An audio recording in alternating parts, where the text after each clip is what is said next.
Welcome in, Bears fans, to day number 2 of the NFL Draft.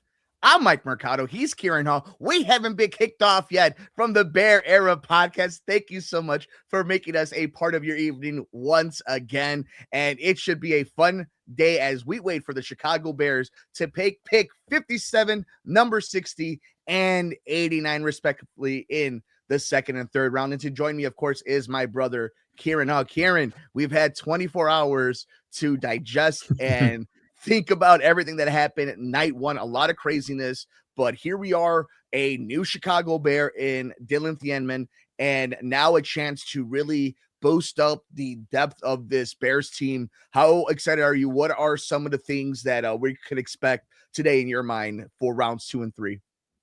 Yeah, it's a really interesting one today because I think if the Bears are picking a little bit earlier, I know we have 2 picks, kind of 3 picks out from each other. They could essentially do whatever they wanted, right? Like you could package the 57 or the 60 with like a 4th rounder and move up and go get a guy if you really covet somebody. And then with your other 2nd rounder, you could move back and get like a 4th or a 5th rounder. Like there's ways to do this, or they can use the same process as yesterday where they can just sit tight and wait. Listening to Ryan Poles yesterday, I've been in 2 minds. Like they feel comfortable with the draft, but also he mentioned that their board isn't quite as extensive this year as it normally is because they're being way more picky with guys. Where guys have to fit the culture, they need to fit the athletic profile, and they need to fit the type of, or we said this before, and as you get successful coaches in here now, there's systems in place. So you know exactly what you're looking for. Before, when the Bears had like Eberflus and stuff, you were just looking for talented players and guys that you knew could make your team better. The Bears are in a situation here where you need to draft players that's going to get you to win games when it comes to playoffs, right? Like, and to do that, you need to be able, if you're an offensive player, you need to be able to fit exactly what Ben Johnson wants. He knows exactly who he wants. So, like, there's certain receivers out there that people like, and I look at them and they're just like, well, that's not what Ben wants in his receivers. There's going to be offensive tackles. Like, if you can't move, you're not going to, if you can't move and you're not aggressive as an O lineman, the Bears aren't picking you. Like I always try and say to some people, and we bring it up a lot on the podcast, myself and EJ, that you look at the Philadelphia Eagles game, and that encapsulates what the Bears want with their O line. Because that was the most well put together game that the O line had in the entirety of last season, and that's what they look for. So if you're a really successful and a really like dominant O lineman, right? Like there's guys at the top of round 2, like Chase Besondis from Texas A&M, Emmanuel Pregnon, and there's obviously a bunch of centers out there.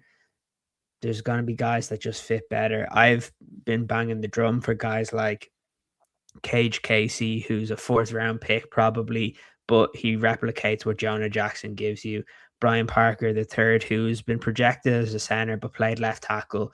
I look at him and I see very similar to what I saw with Joe Thuney when he was coming out. Like,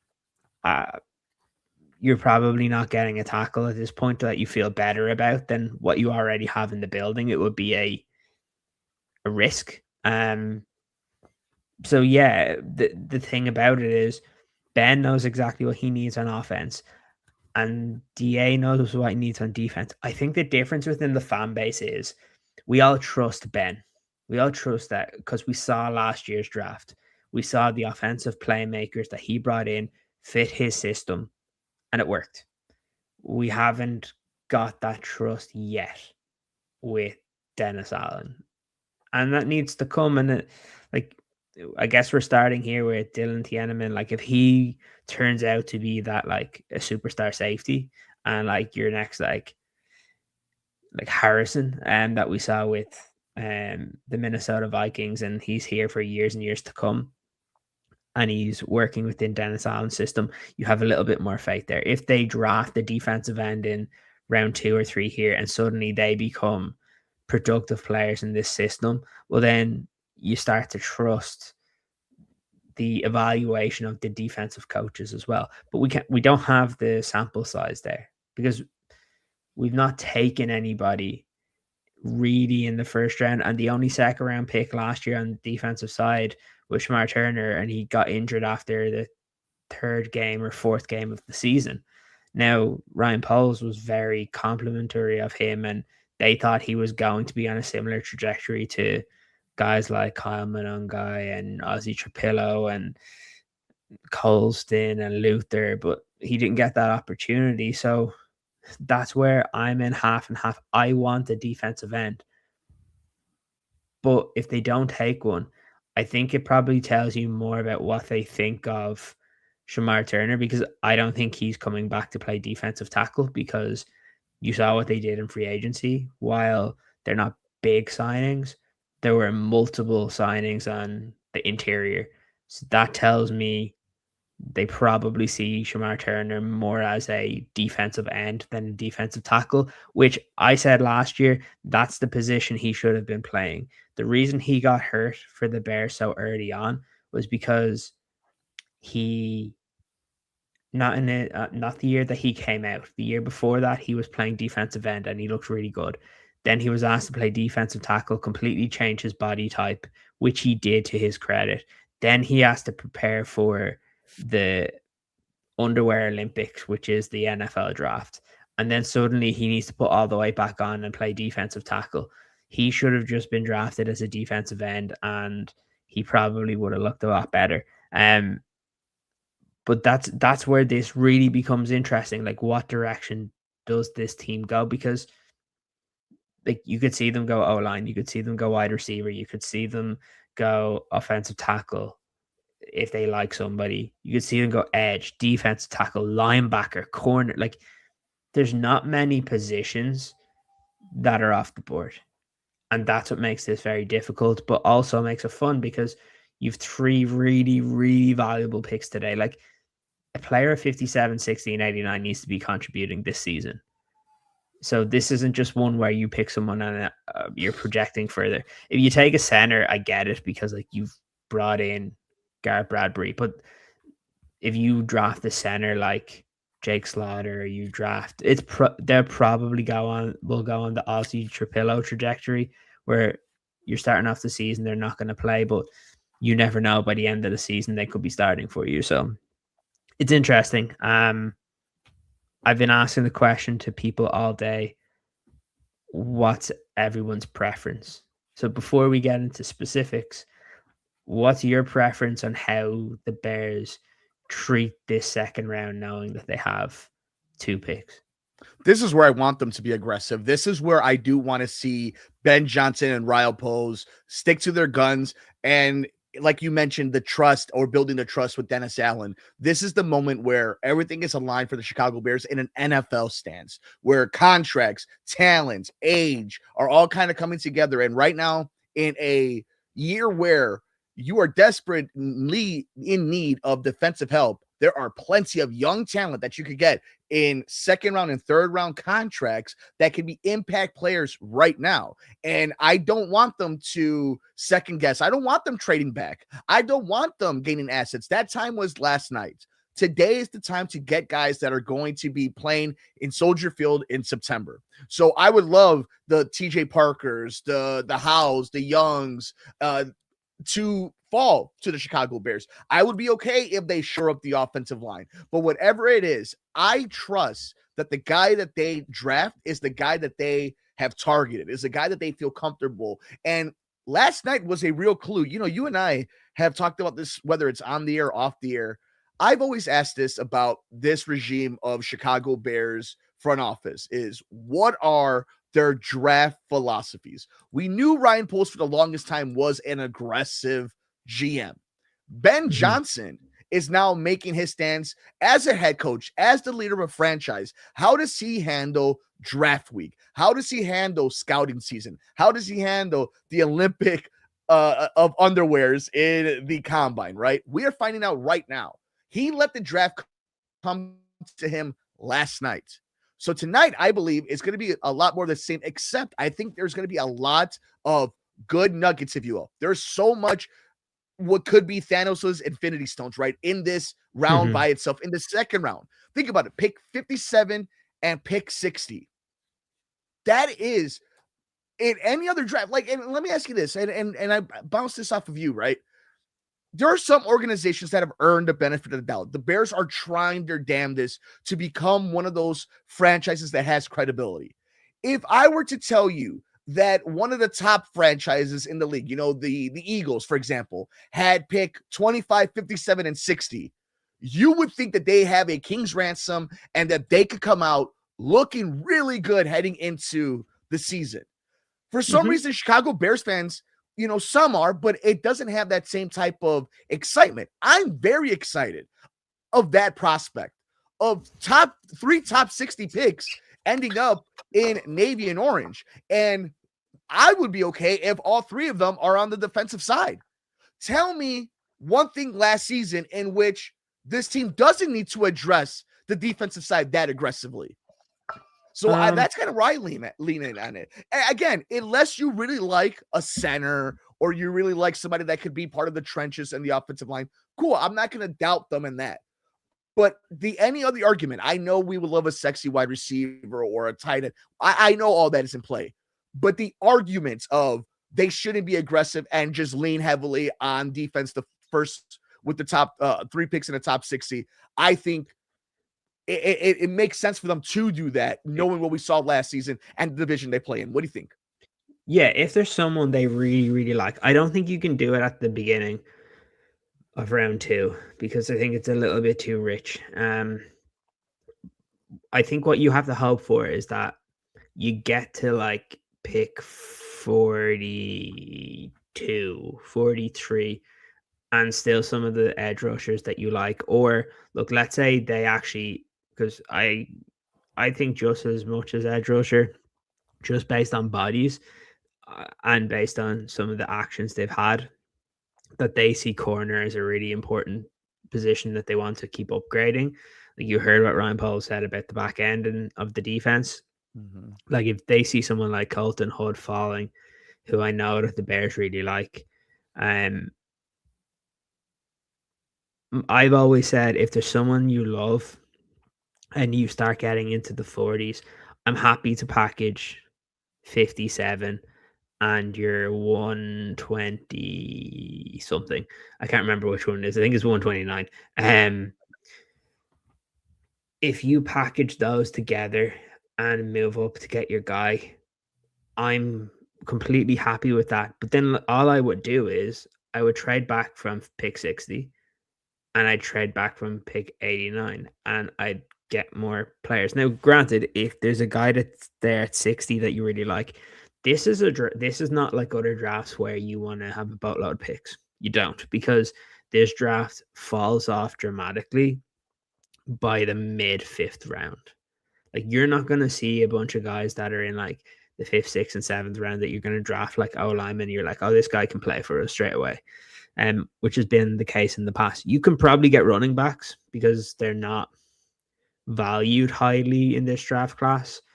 And a lot of the guys that'll be late picks were like not starters per se. They've like transferred and it didn't work out for them, but like they would have been good in their original ones. Like I think one of the key examples is Jaden Ott that went to Oklahoma.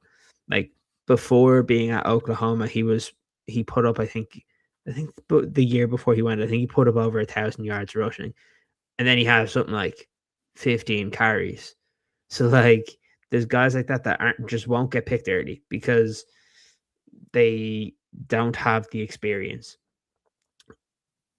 So that's where I'm just like, I do want them to be aggressive. I would love for them to be aggressive here and like move up with 57 and you're 120 something. Go get your 129. Guy. It is 129. You're right. Yeah. So if you do 129, right? Like if you do that, right, you move up from the 57. If you move down from 60 to like 70 or 68 or something along those lines, you're probably getting the same type of player, and you can probably pick up a fourth round pick. And that's the benefit of you having 2 second rounders. Like, even if you had to pick up a fifth rounder, like, there's ways of moving up in the draft once you can garner capital. I think Ryan Poles kind of proved that in his first draft, where he basically had like 3 or 4 picks and then moved back a bunch on day 3 and ended up with like 8 picks. So, but this isn't the draft that you want a boatload of picks in the 5th, 6th, and 7th round. We have 2 7th-round picks. Honestly, to me, they're fucking useless because they're essentially UDFAs. And those 2 picks, unless you're going for like another like receiver or tight end or blocking tight end or running back or like a safety that's really being picked to play special teams, like, those guys are not sticking on your roster this year. Now, I will have a completely different situation or different thought process next year. Those 7th-round picks next year might be the equivalent of like some of your end of the 5th round this year. And that's how good next year's draft class is going to be. So yeah, it's an interesting one, but that's why I would be aggressive, and I would be looking at this as, if you come away with if you come away today with 2 starters and 1 rotational player, and the reason I say rotational is just because if you pick a defensive tackle, they're not starting every single snap. You're going to be rotating in with Grady Jarrett, Javon Dexter, Neville Gallimore, and some of the other guys that you brought in, right? If you get an edge rusher in round 3, they ain't starting. They're probably going to be rotating with Shamar Turner, who was a 2nd-round pick, and Austin Booker. If you draft a corner that you believe, and like at 57 or before, they're probably starting. If you're drafting a wide receiver, they have a role. They'll probably be your 3rd wide receiver and take over what DJ Moore left behind. Like, these are the questions that they have to ask. But I think the most important thing here is just, where do they see the value at this point? Everybody wants them to go edge rusher, which just makes me think that's not what's gonna happen, because the same thing happened last year. Everyone's like, oh, they didn't get an edge rusher, but they come around with Luther Burden, Ozzie Trapillo, and end up with like their starting wide receiver and would have been starting left tackle. So like, I get it. There's guys I love. So just, I put up some of my top 10 targets on the left-hand side here. I've mainly kind of picked some of those positions, but I did put out a tweet of the top 50 guys that I had left from my top 100. The guys I would trade up for, Gabe Yakus is one that's probably one of my favorite guys. I think he fits. He'd be really good. Zion Young fits the mold. And I just go back to what Ryan Paul said yesterday. They're not drafting someone that doesn't fit. So like, I love Cassius Hell. They're not drafting him because he doesn't fit. I love Mason Thomas. They're not drafting him because he doesn't fit. Like, even to a point of like D'Angelo Pons, who's going to be a high pick here in the 2nd round. The Bears wouldn't pick him because they want bigger corners. So like, they want bigger, faster corners. It's the same thing. Like, I really like Jacob Rodriguez, right? But they want speed.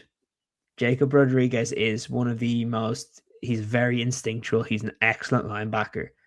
But there's guys that are in day 2 here that are more athletic. Like, I wouldn't be surprised if they go and draft Kyle Lewis from Pittsburgh, because he's one of the most athletic players in the entire draft, to where he could play safety, he could play linebacker, like he could play in the nickel if you wanted him to do it, and he just knows where the football is. And so he's the type of guy that if he was bigger, I'd be like, the Bears are definitely picking him. He's a bit smaller. So that's the only reason why I think maybe that proponent of it doesn't fit. But the speed element does. And it's going to be the same. If they think there's a guy at the edge rusher position. So one guy I think I really, really like, and it's funny because I liked Keldrick Falk on Auburn. I really liked Ciaran Crawford as well. I think he fits the mold in terms of the big explosive guys and has quite a lot of untapped potential. And I think he could be very, very good. And look, the obvious ones that people are going to be talking about here at the beginning: Colton Hood, cornerback. In our mock drafts with Trevor, I picked him in the first round. So like, if the Bears moved up and got Colton Hood, I'd be happy. Obviously, everybody wants Caden McDonald. I don't think the Bears have a hope in hell of getting him, because I think he's going to go within these first couple of picks here. I know San Francisco is on the clock at the moment, so we'll see what they do. There was a lot of rumors that teams were trying to move up, but they weren't really happy with some of the offers, which to me is a surprise. Which Interesting. Which part is a surprise? Oh, wait, what do you got? I just, did you see the report earlier that Jordan Schultz said that the Giants have engaged in conversations to trade Kayvon Thibodeau? I did, yes. He just tweeted out that Kayvon Thibodeau had an Instagram post where the caption says goodbye. Okay. What do you think? Talk to me a little bit about that. All right. So you know what? Hold that thought. Mm-hmm. Thank you, everybody. The second round has officially begun. Like Ciaran said, the San Francisco 49ers are on the clock. Thank you guys for joining us on this Friday evening. I'm Mike Mercado. He's Ciaran Hall. We're 2/3 of the Bear Era podcast. EJ Snyder, the godfather of the Bear Era podcast, over with Brett on Bootleg Football, doing the damn thing as well. Thank you, everybody in the chat, of course. Right, who we got? We got Romy, we got Ariel. Shout out Ariel. Released a book. Check it out on Amazon. 10 short stories, should be films. Shout out to the boy. J2K Designs, always showing us love. Ciaran and Mike, bear down, everybody. A Glitch, what's up, everybody? It's Friday. Grab your favorite beverage. It is your two brothers that are gonna hang up. It is Unk Hour or Unk Hours here on the Bear Era podcast. So talk to me. What do you think about that rumor, that Instagram post? Does that impact the Bears? Does that impact good, better, best when it comes to somebody in the division? Talk to me. When you hear that rumor, where does your brain go? Well, it does impact it, because it just means it's a team that could have been taking an edge rusher that won't take an edge rusher. If it's something like, if they think that they're going to get a deal done, it just means, look, New York aren't going to take an edge rusher because they're trading him because they've too many. Like, they've Brian Burns, and then they've what's his name that they drafted last year at number 3, from Penn State. His name is not coming to me. Abdul Carter. Yeah. So like, they need to trade Kayvon Thibodeau. He's in the last year of his deal, of his rookie contract. So I said it, like, if you get past like the second round and like you didn't go edge rusher, or maybe it's coming into round 4 and you can get him for cheap, I would do it. But like, right now, I think it's more of like, it's more of just like, it's another team that's going to be ahead of you in the draft that may not pick an edge rusher, if that's what the Bears are targeting, Oh my God, those bastards. You're ahead of me. Go ahead and make the pick if you know what it is. My favorite wide receiver. Oh, really? Yeah. Oh, wow. I was way higher on him than most people. Most people were calling me crazy for doing it and I had Stribling ranked as my, where is he? I am looking at 54th ranked player. Once again, we have the Ciaran top 200 tonight, everybody. Yeah. 54th ranked player, and he goes 33. That is a bit rich for my blood. But I will say, he becomes a interesting person in fantasy football, because he's a guy that people were expecting would be like a depth receiver, and now he's getting picked by San Francisco already. And I'm just surprised, because guys like Denzel Boston's out there. But look, if you're the Bears and you're hoping some defensive players go, like, this is an ideal position now that you hope that a couple of receivers go. Because if you're not planning on going receiver, I wouldn't go receiver in round 2. I go receiver in like, okay, if you want to do it at 60, that's fine. But I would go receiver like 3 to 4, because I think a lot of the guys there are all bunched together and you can find it. So for everybody joining us, for a little behind the curtain stuff. I have a bunch of stuff right here that we are going to go over throughout the night. Any low periods of some crazy stuff that we saw in night one, and we're going to talk a little bit about some of the impact. Yesterday, we introduced to the world good, better, best with the Vikings and the Lions, and what we were looking for, what they might do, what they could have done, and what they ended up doing. So before we get into Bears conversation, right, since the draft is just starting, the pick is already in for the Arizona Cardinals. Why don't we go national? You down for some national talk, Ciaran, for a little while? Yeah, absolutely. All right, so why don't we start with this one? This is from Sarah Barship over at ESPN. Rams select QB Tyson Simpson with number 13 pick in the NFL draft. When the Rams selected quarterback Ty Simpson with the 13th pick in the NFL draft Thursday night, he became the likely successor to Matthew Stafford. But after the pick was made, Coach Sean McVay made it clear, quote, "This is Matthew's team." Stafford, 38, who is entering his 18th season, was named NFL MVP in 2025. He has not said how long he intends to continue playing. McVay said he has told Stafford that the team planned to take Simpson at number 13, but added that he wanted to keep those conversations between the two. As for Stafford's reaction to the news, McVay added, "Oh, he was great." I just a quick note. The Rams became the first team to have a quarterback win MVP, then select the quarterback in the first round of the subsequent NFL draft since the Packers in 1967.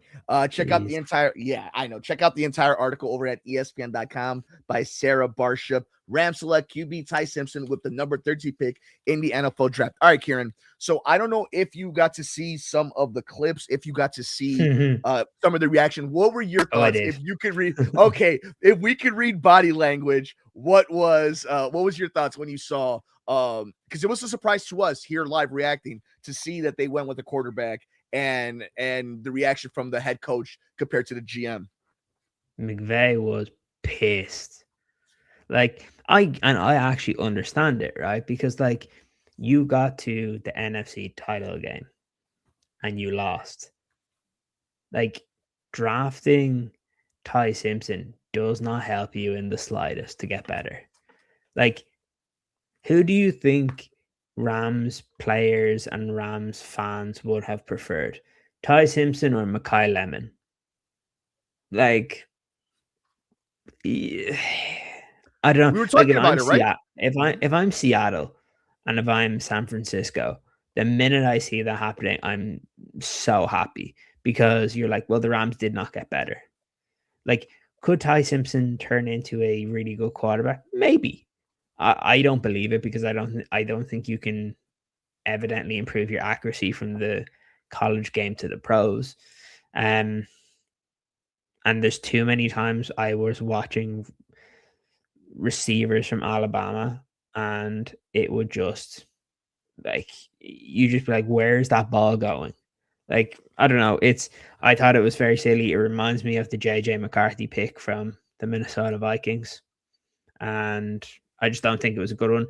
Just to update people as we go as well, for any of those listening, Chase Besantis was selected by the Arizona Cardinals. And I guess if you do not have your quarterback, build the O-line for evidently the time that you do have a quarterback. So I like that pick. I think I actually thought Chase Besantis was an opportunity to go in the first round. I had him 8th on my remaining board. So what have you thought about the NFC West so far? We logged off a little bit early, but obviously Seattle went ahead and got the backup Notre Dame running back. Obvious. Yeah, the most obvious one. Yeah, like, and I think it's like, I'm not even questioning the pick, but like just to kind of bookend what kind of we saw from round one and the NFC West from Ty Simpson to that moment. Where are you? It feels a little weird because that division, like, there are so many teams that contend for a Super Bowl, but with that Rams pick, I want to go back. The Bills drafted TJ Parker. Okay, we'll get to that in a second. Or I want to talk about that in a second. But let's finish this loop of the LA Rams. Is it weird Yep. to you, though, that a team that can try to win a Super Bowl, they have an MVP, Puka Nacua, at any given moment can have one too many concussions and can anything. I mean, that's any player in the NFL, right? Or he'll But like, bite someone. yeah. So yeah. So the idea is why not go for it now? Why are you mortgaging and mortgaging in the sense of you're saving or putting savings for your future, but you could win a Super Bowl right now. You were this close to beating the team that won the Super Bowl. Like, I don't understand what can you make sense of that other than I know you're saying it's maybe responsible long term, but you can win now. I know it's boats are boats, but the box is a box. Like, you should have gone for it, right? Your future is promised to the future is promised to nobody. Mhm. Right? Like you can say this, like we can say, oh yeah, Ty Simpson could come in here, he could develop. But what happens if Puka tears his ACL and he's gone, and then suddenly you don't have a number one receiver for Ty Mhm. Simpson? Like where Mhm. Kyron goes and Blake Corum, when he has to be a starter, can't handle the workload. Their offensive line struggled last year. Look, their defense is still awesome, right? Like they still have some really nice players. They never draft linebackers early. They always add some good defensive linemen. They find guys in the secondary, but there's just so and I know they traded um for corners and stuff in the off season, and that's been much improved. So like technically I guess that their pick is a was the corner that they traded for from the Chiefs, and this was like an extra pick, but like it just doesn't help you when you're in a window. Like your window is a year because Stafford's gone probably after this season. Like I know they said that he could play beyond 2026. I highly doubt it. I really, really do. Like for a guy that has had back injuries in the past, those can rear up very, very quickly. And I think the next time it does, he'll probably retire. So like you have a year to win the Super Bowl. And the We have a NFC trade. is not the Texans are moving up. Yeah. Okay, so can finish your thought, and then we'll circle into Buffalo, and then I want to talk a little bit about that. Continue, please, buddy. Yeah. So I just think it's dumb. Because you got so close. Like it's different if you lost in the wild card or you just didn't get in there. You could see it. You're like, we don't get these types of picks very often. So let's just pick a quarterback when we have the opportunity. But that's if you know you have the team right now that can make the Super Bowl and you're like, or you have a team that's just not, you're not gonna win. But like they have a legit chance to win the Super Bowl if they add. They've added on defense, but like offensively, it's an older Devontae Adams who they tried to trade, um, and Puka who has had some off the field issues this offseason. Then who knows? Look, we've seen with Rashee Rice that typically once one thing happens, another thing happens, and I know he's been cleared of any wrongdoing. Puka again, he seems like a bit of a party animal anyway. So like you never know when something can happen because look, people gravitate to NFL players. So he does need to be careful. Like I don't think he's an outwardly like bad guy. Like we know there's receivers out there in the NFL that you would classify as yeah, bad guy. Right. So I don't know. I think it was a mistake. I think from looking at a lot of Rams fans, they think it was a mistake. And it just seems like this is something that like Lesney just did a pull the Ryan Pace and was like, I'm picking who I want and I'm not listening to anybody else. Well, speaking of listening to anybody else, right now pundits are kind of digging their toes down or planting their flag on whether or not Josh Allen is that guy. Will he be Hall of Fame? Will he win? We saw this TJ Parker draft, and I Yeah. mean, you and I have been high. We were a little bit of a bummer. So just to show you, this is not about him. This is a talented player. It's a good player. I love the city of Buffalo, so on and so forth. Who All right. who do you think the Texans took if you haven't seen it? I have not seen it yet. Who do you think they took? Make a guess. Zion Young. No, they went defensive tackle Caden McDonald. Wow. Okay. So yeah, there goes our board already, man. He Yeah. was an obvious one. So like Yeah. Caden McDonald for me, I'm not going on the side because I just picked some guys I Yeah. thought were very good targets. I had Caden McDonald number 3. Yeah. That was left. I had TJ Parker at number 9. So We were high on Caden and McDonald last night too. Yeah. That's kind yeah, of a and bummer. Yeah. yeah, like I like so far everyone that's been picked, except for Stribling. I didn't think the Stribling would be a borderline first or an early second Mm, pick. Everybody mhm. else, like TJ Parker, Chase Besantis, and Caden McDonald, you could like you could have convinced me that they would have been picked at the end of the first round.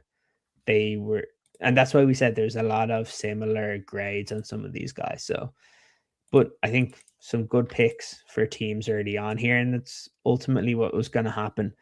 I think if one or two more of these like top tier edge rushers go, I think that's where the Bears probably are just like, we're just gonna stick with where we are or move back.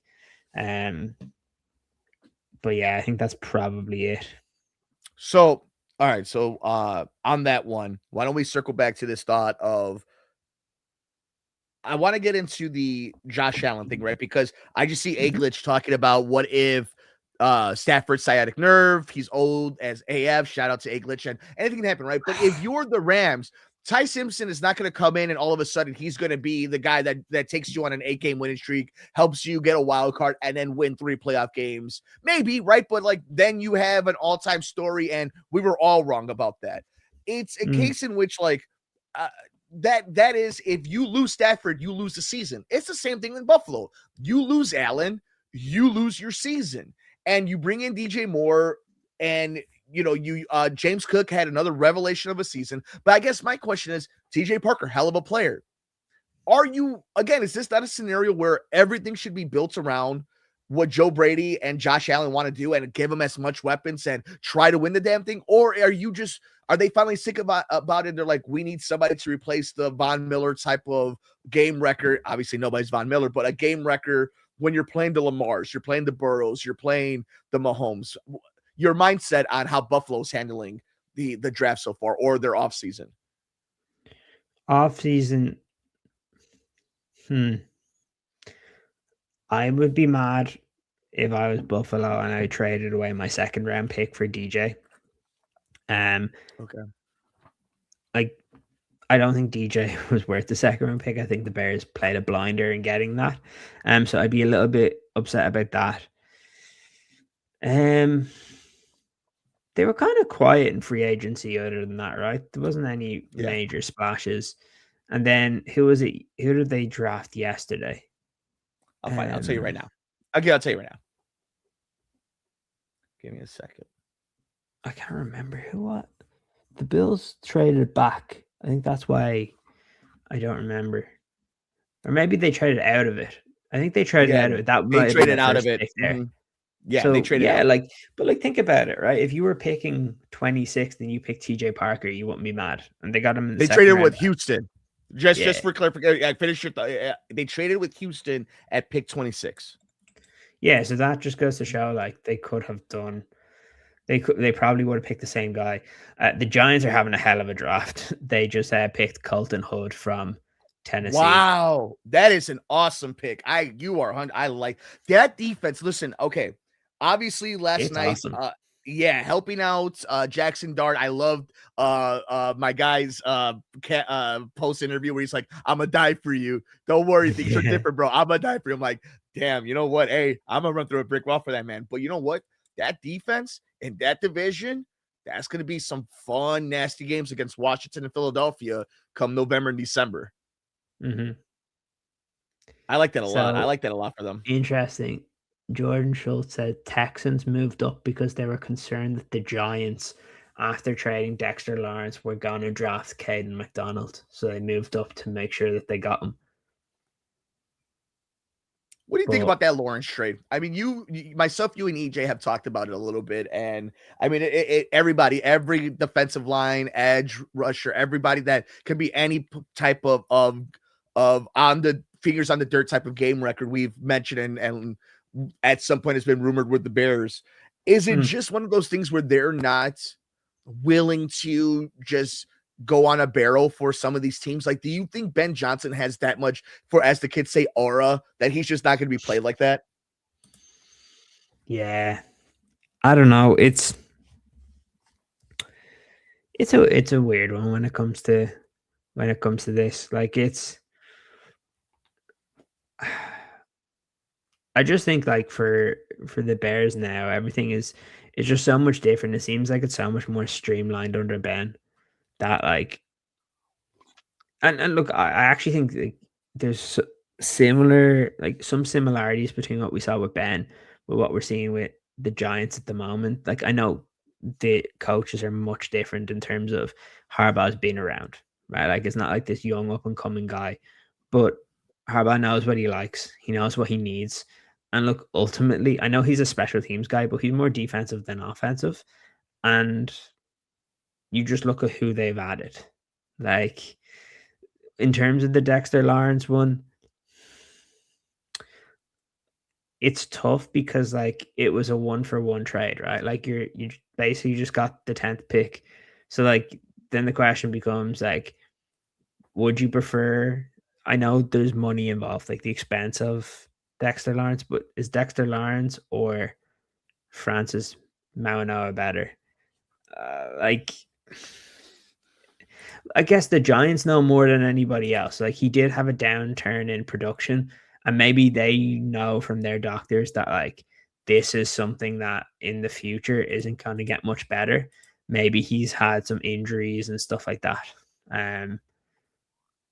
The Las Vegas Raiders made a pick.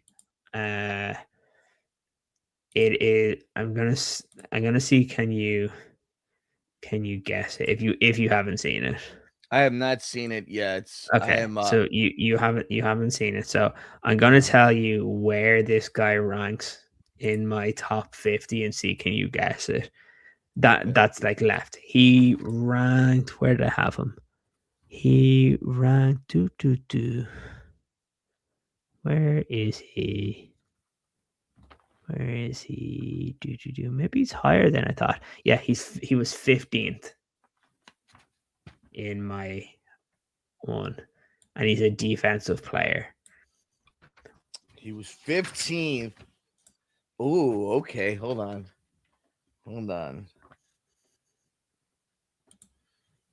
Oh, I don't know. He's an older player. Hold on. So he's one of the older players that people were talking about. Now that I'm on the spot, did you wait? So is this one of your guys, or is this somebody that was this somebody you were high on, or somebody that you thought might have been circled around? Both me and EJ liked him. He's listed as a corner, but I think he'll be a safety. Oh, so there was Go ahead. It was Traden Stukes from Arizona. Yeah, so a lot of people were saying that he might go into the first round, but he didn't. So what was it about him? You and EJ have been you have him at 43 overall. What was it about him? Because again, Arizona, is that now is that Pac, is that Big Ten, or did they move to did they not merge over to the Big Ten? I don't know. I can't remember. So so if they're in the mountain, okay. So when you're dealing with somebody like that, like how the type of football that they play against, you guys were really high on them. Tell me, like, when you're doing the scouting process of it, how much of style of play that they see every Saturday or the random Thursday game, how does that play into it? Like a school like Arizona, like it matters to a point. Like, just trying to project how guys will be when they're playing against some top tier talent. But like the problem is you can't do it because guys can't, like, sometimes guys develop while they're in college. And look, I guess it's different now than a couple of years ago because the NIL, like if you're talented and you're playing for Arizona and you're like 20 years old, like, and you've had a really, really good season, you're probably going to get teams from like the SEC and the Big Ten and stuff coming in for you. Like think about it, like who we just drafted, Dylan Thieneman. He was playing for Purdue, and then suddenly he has two really good seasons for Purdue, and then suddenly he transfers over to Oregon. Like you're seeing more of that, but like think about it, in the old times, he would have just played for Purdue, and you would have been trying to project how that goes and could he translate to the NFL level. And this is the interesting part of this, I think. So you do have to weigh it up, but still you kind of have to look more of how somebody plays versus anything else. I will say the Browns have got their pick in here. I was told earlier on, and based on some of the picks that have been made, I haven't seen if they've done this yet, but I heard that they were very interested in Emmanuel McNeil-Warren. So I wouldn't be surprised if that's their pick here. Let's talk about it. I was literally going to ask you, comp me the similarities and difference between. I'm wrong. And McNeil. Who was it? It's not. I've not got. The Browns have double dipped that wide receiver. Who would they go with that wide receiver at this point? Denzel Boston. Okay. So they got Denzel from Washington. And, okay. And Casey Concepcion. Look, the thing that I actually like what the Browns have done this week, like they got Spencer Fano early in the first round. Then they got Casey Concepcion, and then they got Denzel Boston. So they're trying to build around Shedeur, and if he fails, they will draft a quarterback in a very heavy QB draft next year. So I actually think, and then when you look at what they did last year, they had an excellent draft with like Harold Fannin and stuff last year, and Judkins and things like that. So I think they actually have a nice offense that's building. The problem is Shedeur a viable starting quarterback?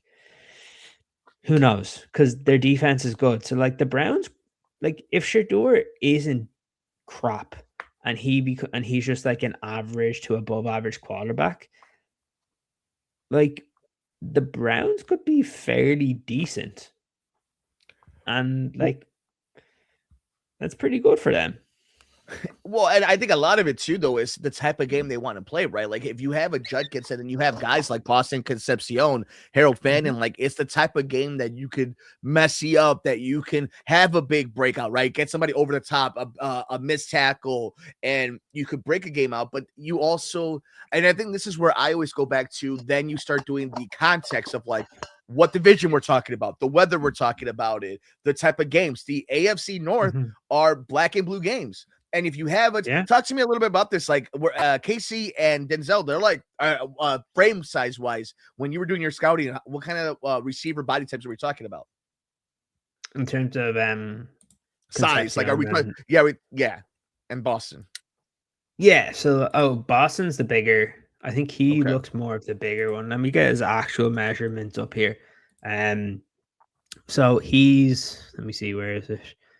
Where are we? Because a lot of it ends up coming down to, go ahead if you so he's 6'3". That's a big boy. He's the bigger body guy. Casey Concepcion's not small, but he is more of a shifty type receiver in terms of where he really separates his route running and his kind of a separation, while you would have Denzel Boston as more of like your high pointing and kind of closer to your DJ Moore style receiver, right? Like he's really good in terms of for jump balls, and it's something you see a lot with Washington receivers. We saw it with like Rome coming out. Like Denzel Boston's never going to be like that burner. He's not going to just be able to run past anybody. He's not fast.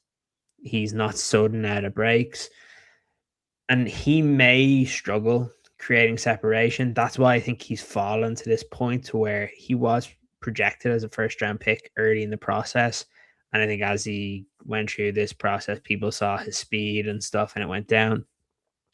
But like when you have guys like Casey Concepcion out there, he doesn't have to do that. You need guys with different skill sets. And I think when you have him, you have Fannin, you have Judkins, you still have Jerry Jeudy. You have, I know Isaiah Bond came towards the end of last year, started playing some good. So that's a guy that can be a burner. Like I actually think, look, it's not going to be a really talented group just because they're all really young. But like I said, if you can find a quarterback, or if Shador figures it out, like that could be a really fun offense to watch. And it'll be a team that I think like you'll enjoy. You'll probably see quite a bit on like Red Zone, right? Like because just a bunch of younger players, and they're in a division that's a little bit in flux, right? Like Steelers new head coach, Ravens new head coach, Bengals are year to year. Like the Bengals will be unbelievable this year, and then the following year, Burrow will get hurt again. Like Exactly. that's Yeah. what it seems to be. Is like every down year. So one year they're great, and the next year they're awful. So very very interesting. Um, The the Browns are about to. Bengals. The so the Bengals have made their pick. Who was that pick 40 then? Pick 40 is the Chiefs. So Denzel Oh, Boston goes to the Browns at 39 oh at wow. 40. There's Chiefs. a run on defensive ends. Yeah. The Chiefs are selecting or Mason Thomas, Mm-hmm. and then the Bengals have picked Cassius Howell. Wow. Okay, there I we will go. say, So, yeah. I will say there was no way in hell the Bears are taking either one of those guys because they're too Yeah. small. Yeah. But edge rushers are going. TJ Parker's gone. Cassius Howell's gone. Or Mason Thomas is gone. So really the ones that are left are like Zion Young, Gabe Yakis, and like the likes of Ciaran Crawford and uh, Danny Dennis Sutton, Derek Moore. But these are kind of like later round two guys. Like Zion Young and Yakis are the main ones that you'd be focusing on now. But there's a little bit of a run here on edge rusher. So let me ask you this: is this, as it's breaking down, do you think there's any chance that they, one way or the other, are trading in and out of 57 or 60? if they're gonna try it out, you probably have to do it now. Because if you want an edge rusher, and you kind of have to do it now. You don't have a choice because there's probably only these two guys left that you're like they could compete with Austin Booker and beat him out. The rest of them, like when I'm talking about like Derek Moore, Ciaran Crawford, Danny Dennis Sutton, who are some of the other guys? See, there's a lot of small guys like Romello Height is good, but he's too small. He's not going to get picked. Like then you're talking about guys that are just going to be rotational edge rushers that have a bit of pop and will give you more and will be like how Seattle had like Boye Mafe and stuff that will create pressures, but are not going to be guys that get you like 6 to 10 sacks in their rookie to their second year. Like Zion Young could, Gabe Yakas could. So the question really is, how much did the Bears rank these edge rushers?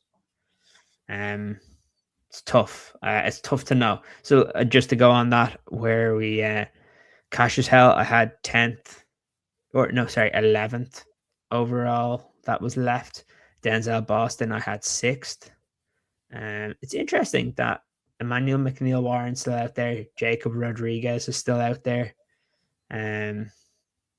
Yeah. Any reason you think why? Is there?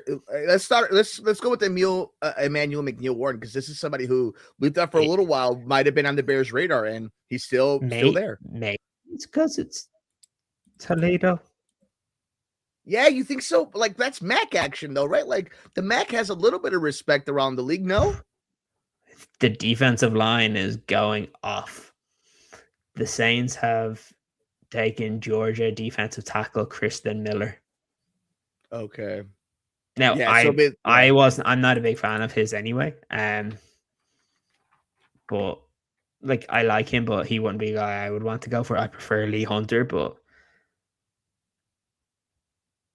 I want to talk a little bit about that, actually, about selections made as you are joining us here on the Bear Era podcast, night 2 of the NFL Draft Watch Along. I'm Mike Mercado. He's Ciaran Hall. We are 2/3 of the Bear Era podcast. Of course, EJ Snyder is the godfather of all this. And we thank each and every one of you for joining us tonight. Thank you for leaving your comments. A Glitch, Shy City Migs. I see you all here. What do we got? Ario, J2K Designs, Rami. Shout out to all you guys. But all right. Why don't we do this? I want to talk to you a little bit about last night when we were doing good, better, best. There were 2 players that got drafted that will now be in the NFC North that will not be playing for the Chicago Bears. And I'm interested to hear your thoughts. And I want to start with a team that drafted a guy that we were a little surprised on, and it opened the door for who would end up dropping to the Chicago Bears. The Minnesota Vikings selected Caleb Banks in the first round. Your thoughts on that? Because it seemed like Dylan Thieneman was the guy that was rumored and mocked there on many different people's projections, and yet that did not occur. Do you read anything into it? What did you? I know we had our reaction live on the night, but again, 24 hours later, any thoughts about that pick by the Minnesota Vikings? I wouldn't be happy if I was a Vikings fan, because you had him. He played 2 games this year because he injured his foot. He came back for the Senior Bowl and looked awesome. And then he broke his foot again. So, like, I don't know. Like, I know for a fact that there was many, many teams in the NFL that had him completely off their boards because of the injuries. So it's a risk. If it works out, he's a first-round talented player, no doubt about it. The problem is those injury concerns for a big man don't get better over time. They generally pile up. I think with Minnesota losing their 2 defensive tackles on the inside with Hargrave and what you call it? Who was it that went to Green Bay again? He used to play for the Commanders, right? Played for Alabama. Jonathan Allen. Hang on. Yes. Jonathan Allen. Both of them were gone, right? So, like, I think they forced a defensive tackle move. And yeah, I wouldn't, if that was the Bears, I would have been fairly pissed off. So that was the Minnesota Vikings. That wasn't the only team. Right before them, the Detroit Lions went with Blake Miller in the first round. Any thoughts about that? An offensive lineman? I mean, it makes sense, but also it just, and I hate using the word uninspired, but just not exciting. Your thoughts on the Lions going with the Clemson tackle? Yeah, interesting. But, like, the position was out. The position makes sense. Everybody was mocking a offensive tackle to the Lions, but most people were mocking either Caden Proctor or Monroe Freeling. There's some people that were higher on Blake Miller. I still think I had him probably, like, see, my 6th offensive tackle, I think, roughly. Let's see, where are we? 7th. So, like, I had him even behind Caleb Lomu. Like, I had him as a 1st/2nd rounder. So I had him, like, around the area that, like, the Bears would have been picking. But obviously Lomu went further down. But yeah, he wouldn't have been my pick. But look, I can see it. Like, the one thing that we were told throughout this process is these teams are going to view players massively differently because they're all ranked so similarly. So position makes sense. I think there were just better players available at that point. And I think, again, they kind of forced it, but it's different forcing an offensive tackle versus a defensive tackle, because it's much harder to find offensive tackles that are viable. And I'm like, they needed it badly. Like, they were in a position, like I said yesterday, where Larry Borum was currently their starting right tackle, and we know how that ends. So yeah, they didn't really have a choice. They needed to go offensive tackle, and look, they decided that he was the right guy. And let's see. Like I said, I think him and Lomu were close enough together.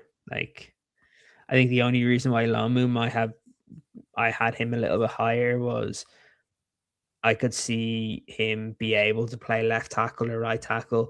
For Blake Miller, I think he's a right tackle and that's it. So they're going to have to move Sewell over to the left side because Miller he won't play on the left. So we have a pick. It looks like the Dolphins are going to go with your guy. They're going to go with Jacob Rodriguez. That's a good pick. Very good pick for them. The Lions have moved up. Oh, no. Okay.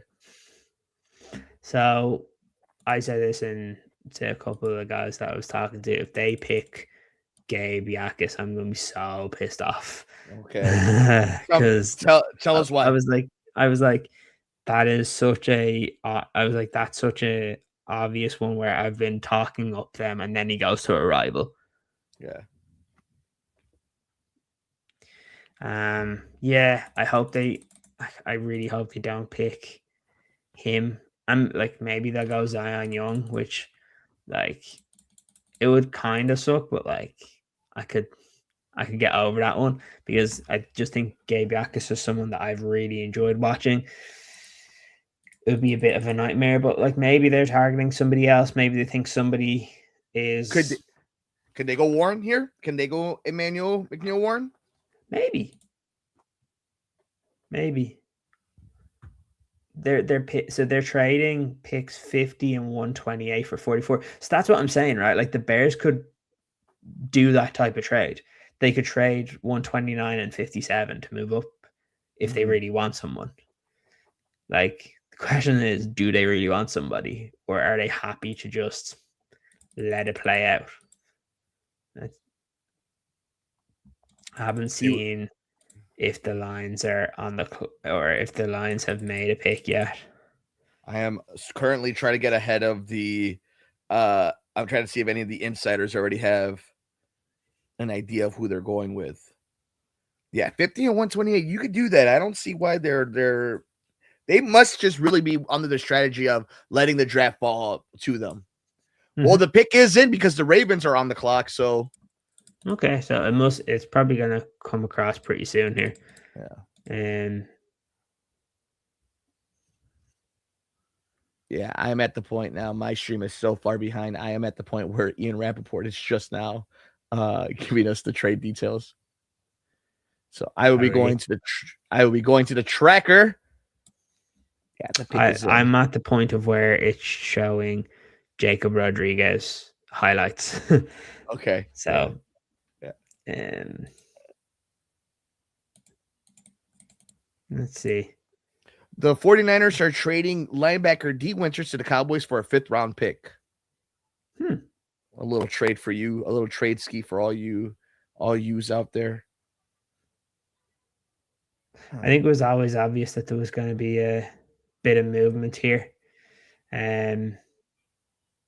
Last night when we got off air, there was like a run, like 6 straight trades, which was pretty insane.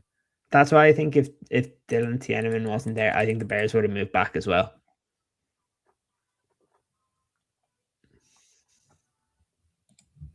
I wonder what Baltimore's going to do here.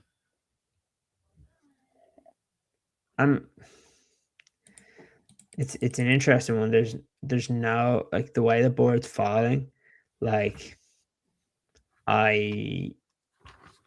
if the edge rushers go, there's nobody that like I'm like, oh my god, absolutely need to go get. So I think it depends how it happens. But I will say, I think if it keeps falling the way it is, I think the Bears are going to pick a corner because there's still a lot of them still available.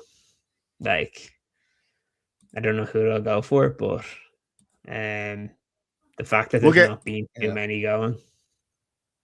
And when we get there, I'm gonna start picking your brain a little bit. I think once we get to maybe probably when we get around the Packers. What do you got? They did pick a defensive end, but not who I thought. They picked Derek Moore. Oh, interesting. Okay. Hmm. Let's see where you had Derek Moore on your top No, 200. I look if Poles wants a defensive end, he's gonna have to move up Yep. This was your because 70. they're all going now, unless they get lucky and another team slows down this run. Like, They all need it yeah, though, right? Like the Ravens could use an edge. The Buccaneers can use an edge, even though they got Mesidor yesterday. The Colts could use an edge. The Falcons could probably could actually use more offensive weapons than anything. yeah, you'll see defensive tackle go and Green Bay are up. Probably no, Minnesota went with Banks, right? So probably not. The Jets might go edge. Philly definitely, yeah. Philly, it sucks. Philly being ahead of you. The Chargers already screwed you last night, so probably not. The Jaguars might go what linebacker? Yeah, or running back. Do you think so? No, you don't think they believe in Tutuin? Nah. Tutuin? Oh, we forgot to mention it yesterday. Travis Etienne is also a Saint. That Saints team is going to be interesting. Yeah. It's an interesting one, the way this is going. Mm-hmm. I am surprised that Warren is still available. Yeah. Tells us a lot, though. That but if I'm maybe it was more media hype push, and we like him more than the teams did. Yeah, I mean, but if I'm the Tampa Bay Buccaneers, yeah, right. But if I'm the Buccaneers and I walk away with Mesidor and Warren, I'm pretty happy. All things being equal, you know. Who's safety for the Bucs? I have no idea. I can tell you right now. Let's see, Tampa Bay Buccaneers. Oh no, they're not going to. Their safeties are Antoine Winfield Jr. and Jordan Whitehead. Yeah, so he's going to drop. So he'll drop from the Ravens. He'll drop from the Buccaneers. He's the name I have circled around. I can see the Ravens picking him, but only because he looks and sounds like a Raven. Not necessarily that they need him, right? Like he just feels like a Raven more than anything. Like it's. He's got to go soon, surely. The Panthers? The Panthers at what, 51, maybe? I would say the interesting. Do you know what I would do here? And it's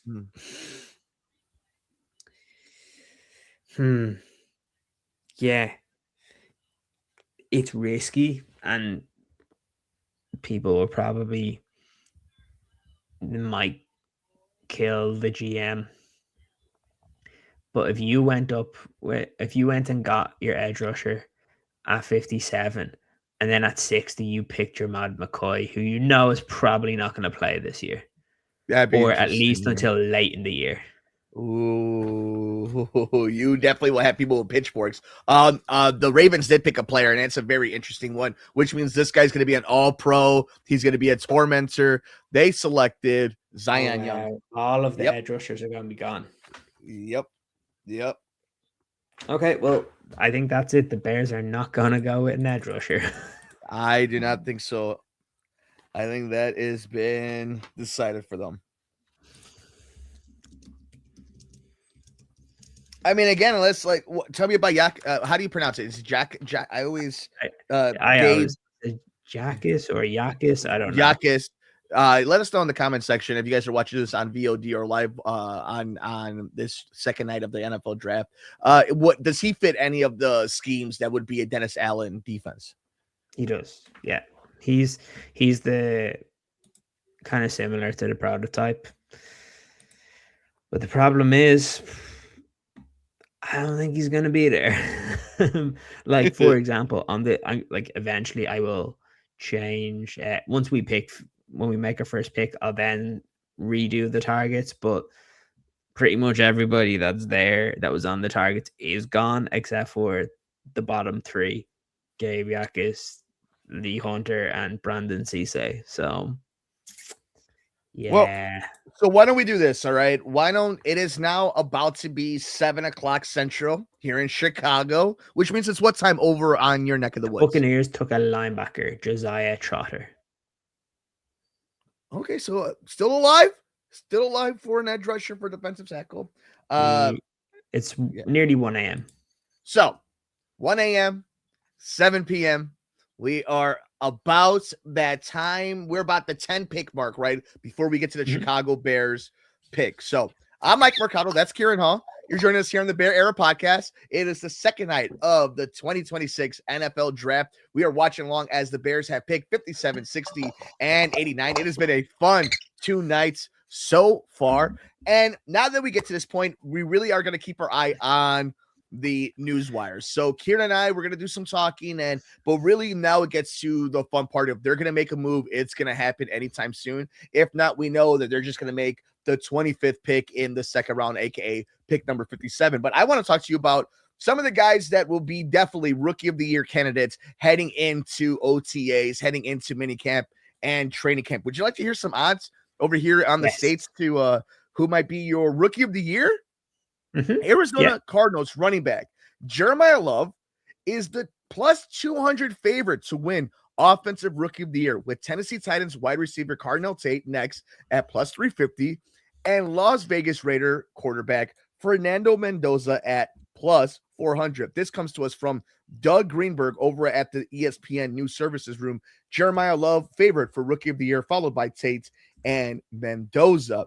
One other one for defensive rookie of the year, New York Jets defensive end David Bailey is the favorite at plus 350, followed by Errol Reese, and then Commanders Sonny Styles, both at plus 500, according to the DraftKings odds. Let's start with offensive rookie of the year.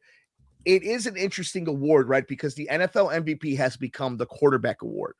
That's not necessarily the case for rookie of the year. So Mendoza may have the inside track based on position, but it seems like it's Jeremiah Love's award to win and lose. In that case, seeing these numbers, is it a foregone conclusion, barring an injury we don't see, that the money should be on Love? Or do you see somebody that we're not talking about that could potentially be a rookie of the year candidate? Like, the question is, right, like, what does Love have to do to get it? Like, with the way running backs are treated now, like think about it, right?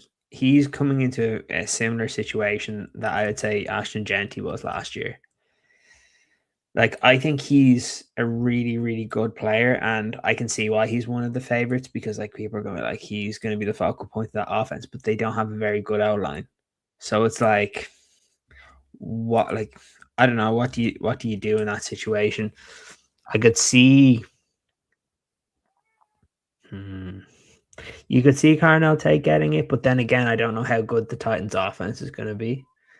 I could see Mekhi Lemon getting it with the Eagles, but the question will be like, how much of a focal point will he be in the offense? Jordan Tyson, like, if Chris Olave gets hurt at all during the season, I think Jordan Tyson is a very sneaky bet to get it. But like you said, it all depends on at what point does Fernando Mendoza start, because they brought in Kirk Cousins. They've said that he's going to start the season. So the question is going to be, at what point does Mendoza come in? If he comes in early enough, he'll win, because like we said, he's a quarterback. They always win it. So yeah, I'm interested to see it. To me, like, the kind of season that Jeremiah Love might need to have is one of those, like, and it's tough because he's a rookie, right? Steelers moved up to 47. Also, they traded with the Colts.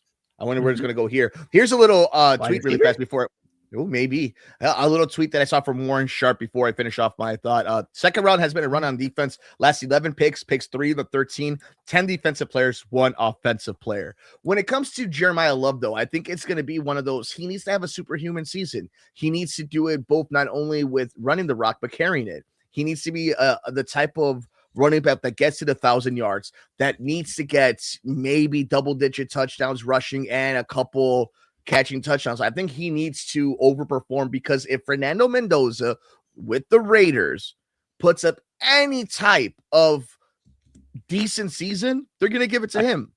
I think he will as well, because think about it, like they've added on the offensive line with Tyler Linderbaum. They already had Brock Bowers. They had Ashton Genty. Like, they should take some receivers here in these mid rounds, because, and the kind of, if we want to deviate a little bit to the Bears, like let's say that Gabe Jackus goes, and let's say, who's the other one that people will be talking about? Lee Hunter. Let's say he Sure. goes, and they don't feel comfortable with Jermad McCoy's medicals. Like, you could switch this up and be like, there's only been one offensive player taken. Maybe we just use this as, we go and get a wide receiver now, because there's not been a lot of guys taken. Like, I know there was Denzel Boston and there was Stribling, but so two, but like there's a lot of other guys that are still available out there. Maybe you see other teams going for a run on edge rusher, so you actually deviate and go elsewhere, and realize that, like, if Jackus does go, you're probably looking at now guys that aren't going to come in and start for you anyway. So maybe you just, like, at this point, I don't think they're like, unless they really like him, I don't think there's much point in moving up, because there's nobody, I think, worth it enough to do so. It's not like somebody's having some crazy fall like Jermad McCoy. Like, I would say with him, the fact you have 2 second rounders so close to each other, I'd probably take the risk, knowing that once he does come back, he's a top 10 talent. What's the injury? Let's start there. From what you've seen, not just the reports, but like talking to some people, DMing people, text messages. What is going on there at pick 60? Is it worth it? Like, talk to me about the severity of these injuries. It is bad in terms of, like, so in 2025, January 2025, he tore his ACL. Right. So he had to get surgery, and it sidelined him for the entire season. Okay. He came back to work out either at his pro day or whatever, and he ran reasonably okay. Like, it wasn't awful. But then reports came out basically saying that he needs to have surgery on his leg. I don't know if it's the same surgery, if it's like an ACL or if it's like a hamstring or something, but he has, I think doctors came out and said that he's probably going to need to have surgery. So he could miss a substantial portion of his rookie campaign. But if he comes back and he's fully healthy, like, he's a top 10 pick. Like, he would have been cornerback number 2, and he probably would have been picked right behind Mansour Delane.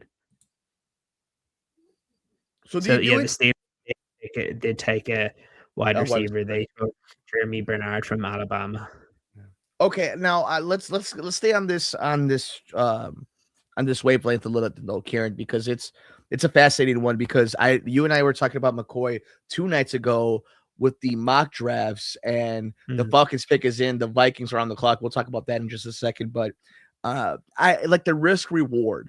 If 57 and 60, you're just kind of sitting there. I don't think, like, let's say at 57 you do get your edge rusher, right? Like, let's just say somebody's there that you like, or offensive tackle, whatever somebody you like that you can play. Is it a wasted pick at 60 to go with somebody that has so much potential? Because I think about the Kevin Whites, but that's a top 10 pick at that moment, right? Like, if I'm not mistaken, when they decided to go in that direction. That's not the case here, right? This is a top 10 pick that has an injury that they're overcoming, but you're getting in the late second round. It would be a different type of risky play by the Bears comparative to maybe some of the other moves we've seen from this franchise. Yeah, like, I get it. I do. Hold on, Ciaran, hold on. I want to reset you. I want to set you up because it is that time here in Chicago. Little baby Mercado wants to read a scouting report before she goes to bed. So I'm going to ask you that question, but then I want you to break it down even a little bit more than just that. How upset or how pro would Ciaran be from all the scouting that you've done, from all the mock drafts, from all the talks, if that is the case, that at 57 they make a pick at offensive line, at edge, at defensive tackle, and then somehow with McCoy falling because of the injury, going with him? Let us know your thoughts. I'll jump back in, buddy. Cool. Yeah, I think if this was a normal situation to where there was only one second round pick, I wouldn't take the risk on going Jamad McCoy. But at this point in time, like you've 2 second round picks, you got one from the DJ Moore trade. I think I would take the risk in doing it with the second if he's still there. But that's assuming you get a starter with the first second round pick. So it's going to be interesting. Some of the guys that are top of my board still, obviously Jamal McCoy, Emmanuel McNeil-Warren, Lee Hunter would be towards the top. Emmanuel Pregnon from Oregon would be an interesting one at guard. If you want to go cornerback, Brandon Cisse from South Carolina matches the like body type. D'Angelo Pons doesn't, but he's just a playmaker. If you want to go linebacker, there's obviously CJ Allen. There's Jake Galday, who we've spoken about in the past. There's Anthony Hill Jr., who's a speedster. And then there's also Kyle Lewis. If you do want to go offensive tackle, Caleb Tiernan from Northwestern is an option. If you still want more safeties, you can do that. Keontae Scott, who could play nickel, but also safety. Same with Emmanuel McNeil-Warren. But there's still a bunch of run or wide receivers that are out there too. So it's going to be interesting to see what these teams do. So the latest that's come through is the Falcons have drafted Clemson corner Avion Terrell. So I had him as 4th left on my board. This is really cool because the Falcons took Avion Terrell, who is the brother of Falcons All-Pro cornerback AJ Terrell.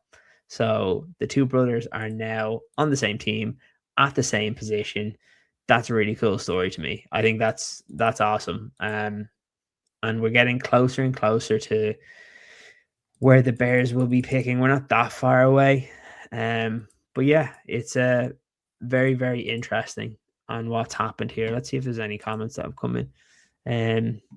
It's never who it's supposed to be. Some people saying we got to pull the trigger. Yeah, very, very good. Look, it's going to be an interesting one here, I believe. Let's see who's on the clock at the moment. So we have Minnesota coming up. After that, you have the Jets, followed by Carolina, Green Bay, Indy, Philly, the Chargers, Jacksonville, and then we have the 2 Bears picks coming up pretty soon here. So we'll be picking in 8 picks time or 7 picks time. So at this point in time, I wouldn't expect the Bears to make any moves.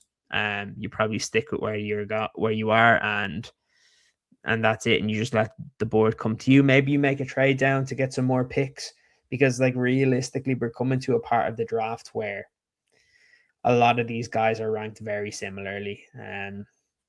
So it's going to be an interesting one here. Let's see what people are saying.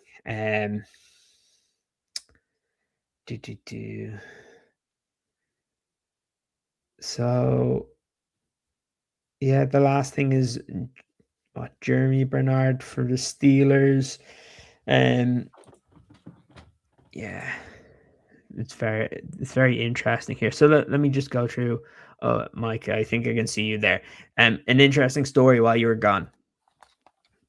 There was an interesting story while you're gone. Avion Terrell was selected by the Falcons. His brother plays for the Falcons. AJ Terrell, who is the All-Pro corner. So they're now on the same team and they play the same position. No kidding. That I didn't know there was a relation. I didn't want to see him. Okay, that's really cool. That's actually really cool. That's a really, really cool story. The Panthers are on the clock. They've traded with the Vikings. Very interesting. By the way, the Baby Love Ciaran Scouting Report, which we will be working on next year so that you, the public, can get your hands on it, I am going to hold my guy to it, and I will be doing my part, because when I tell you this stuff has been football gold, it has been. And I want to talk a little bit about the Vikings now, okay? Let's talk about the NFC North, because the Packers are going to make a pick soon. And obviously, with the Vikings trading, it'll be weird once again. Two NFC North teams picking back-to-back on back-to-back nights. But let's talk a little bit about the NFC North. In April, May's around the corner, which means Mother's Day is around here. So as of, let's just say, Mother's Day after draft weekend, the NFC North does not seem to be getting any weaker. It seems, if anything, that it's a stable division right now. Like, it's in that period of everybody's kind of maturing into what they're going to. I want to go to Minnesota, though, with the Kyler Murray and JJ McCarthy thing. I was so worried. There is nothing that scares me more than an uber talented quarterback heading to that head coach.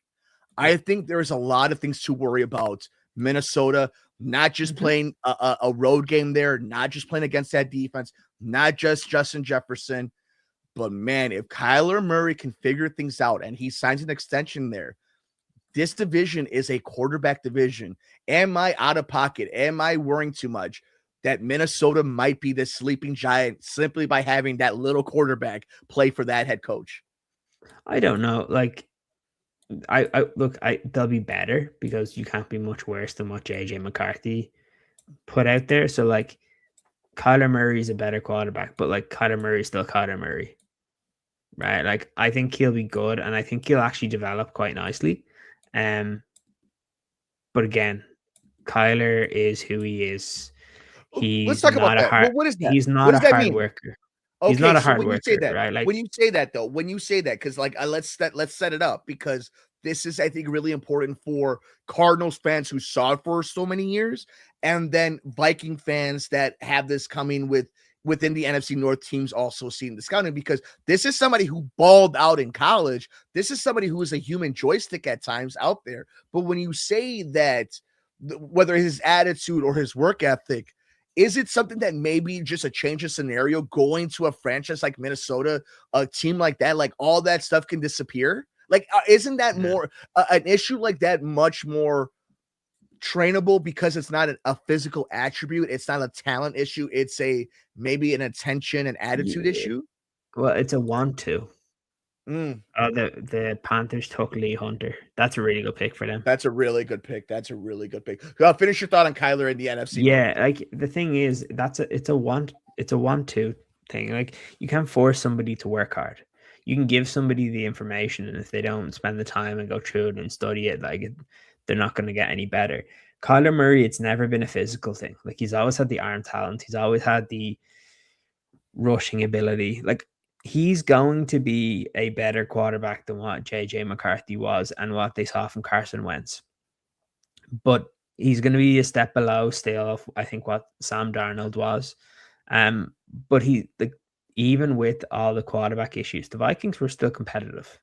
Like, they still didn't have a losing season, I believe, right? Or maybe they did. Or did they finish at 9 wins? Or it's either 8 or 9 wins. But like, I'll say right now. But like, the point is still the same. Like, they had terrible quarterback play, and it's not like they won like 3 or 4 games. So like 9-8. They were 9-8. 9-8. So like, they had a winning season despite their quarterback being absolutely terrible. So like, to me, that's just that. To me, it just tells me that like, they're well coached, and the Vikings are never going to get to the level of like winning a championship until they fix the quarterback. And like, Kyler's a nice stopgap, but if I'm the Vikings, I'm still trying to find my guy for the future. And unfortunately, it's not JJ. And like, if the Vikings are smart, if they know that Kyler's going to start, you're probably better off trading JJ McCarthy. Otherwise, you're gonna lose him for nothing anyway in a couple of years. So it'll be interesting. Do you want to power rank them? Yeah, why don't, but the Jets are on the clock, and the Vikings will be right there. Yeah, it's power ranking because we have the Vikings and Packers coming up at pick 19 and 20, aka pick 51, 52. The Bears are right there at pick 25 and 28. That is 57 and 60, respectively, in the second round. But let's power rank the NFC North quarterbacks. I want to know your thoughts, very genuinely. I want to know your thoughts because as homers, I think it's always easy for us to say a Bears quarterback. But this is a very different conversation. Caleb is in conversation. So power rank the 4 NFC North quarterbacks. Okay. I still, people say I'm a homer and stuff, but I still think if you're starting a franchise and you're looking at all the quarterbacks that are in this division, you're picking Caleb Williams number one. For me, the next one is tougher because I think Jared Goff in the system that they play in Detroit is really effective. And when he's on and he looks really, really good. But the problem is when he's off, he looks terrible.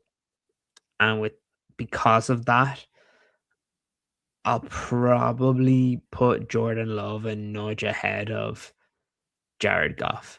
And then after Jared Goff, there's a massive, massive, massive gap between him and whoever is starting a quarterback for the Vikings.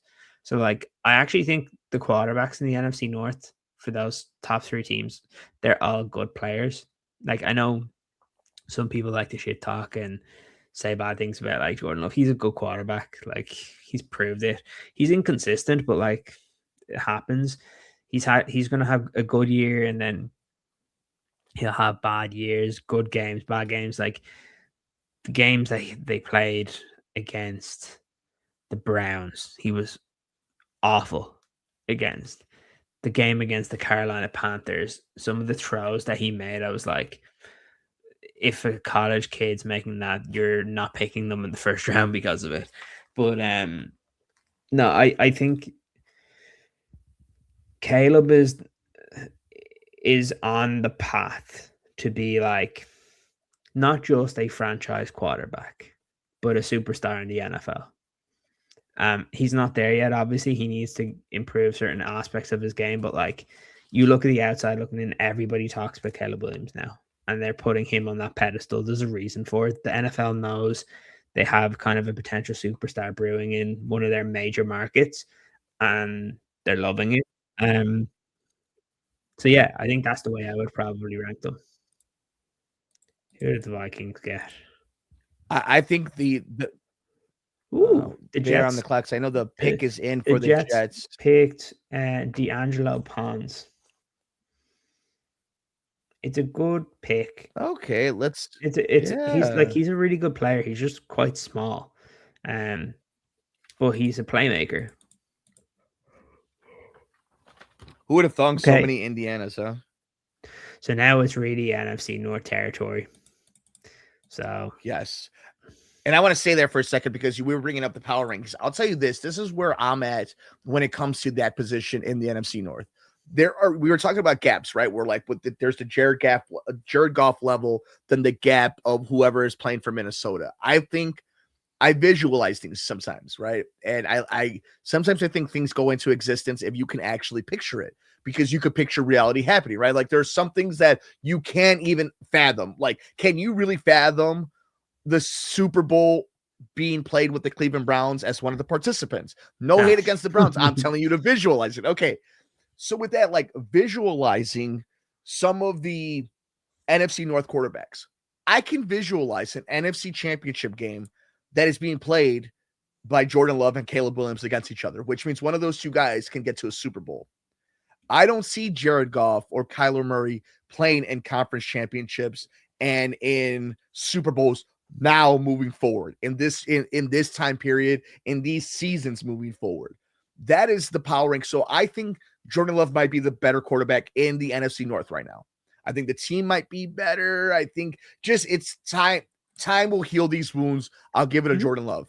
And then Caleb too. That's fair. Like it's completely valid if you wanted to say like right now that he's the more well put together quarterback. But I just kind of see it as more of, if I'm starting a franchise and you're allowed to pick a quarterback from the NFC North, I'm picking Caleb Williams and I'm not even thinking twice about it. But I think the real question would be in like 2 or 3 years down the line, will Caleb Williams be a better quarterback than Jordan Love is right now? And to me, that's a complete yes, and that's why I would pick him. I would buy Caleb Williams stock for future buys over Jordan Love. You can argue now the value. So random. Yeah. They just announced the Brazil game. Who's it going to be?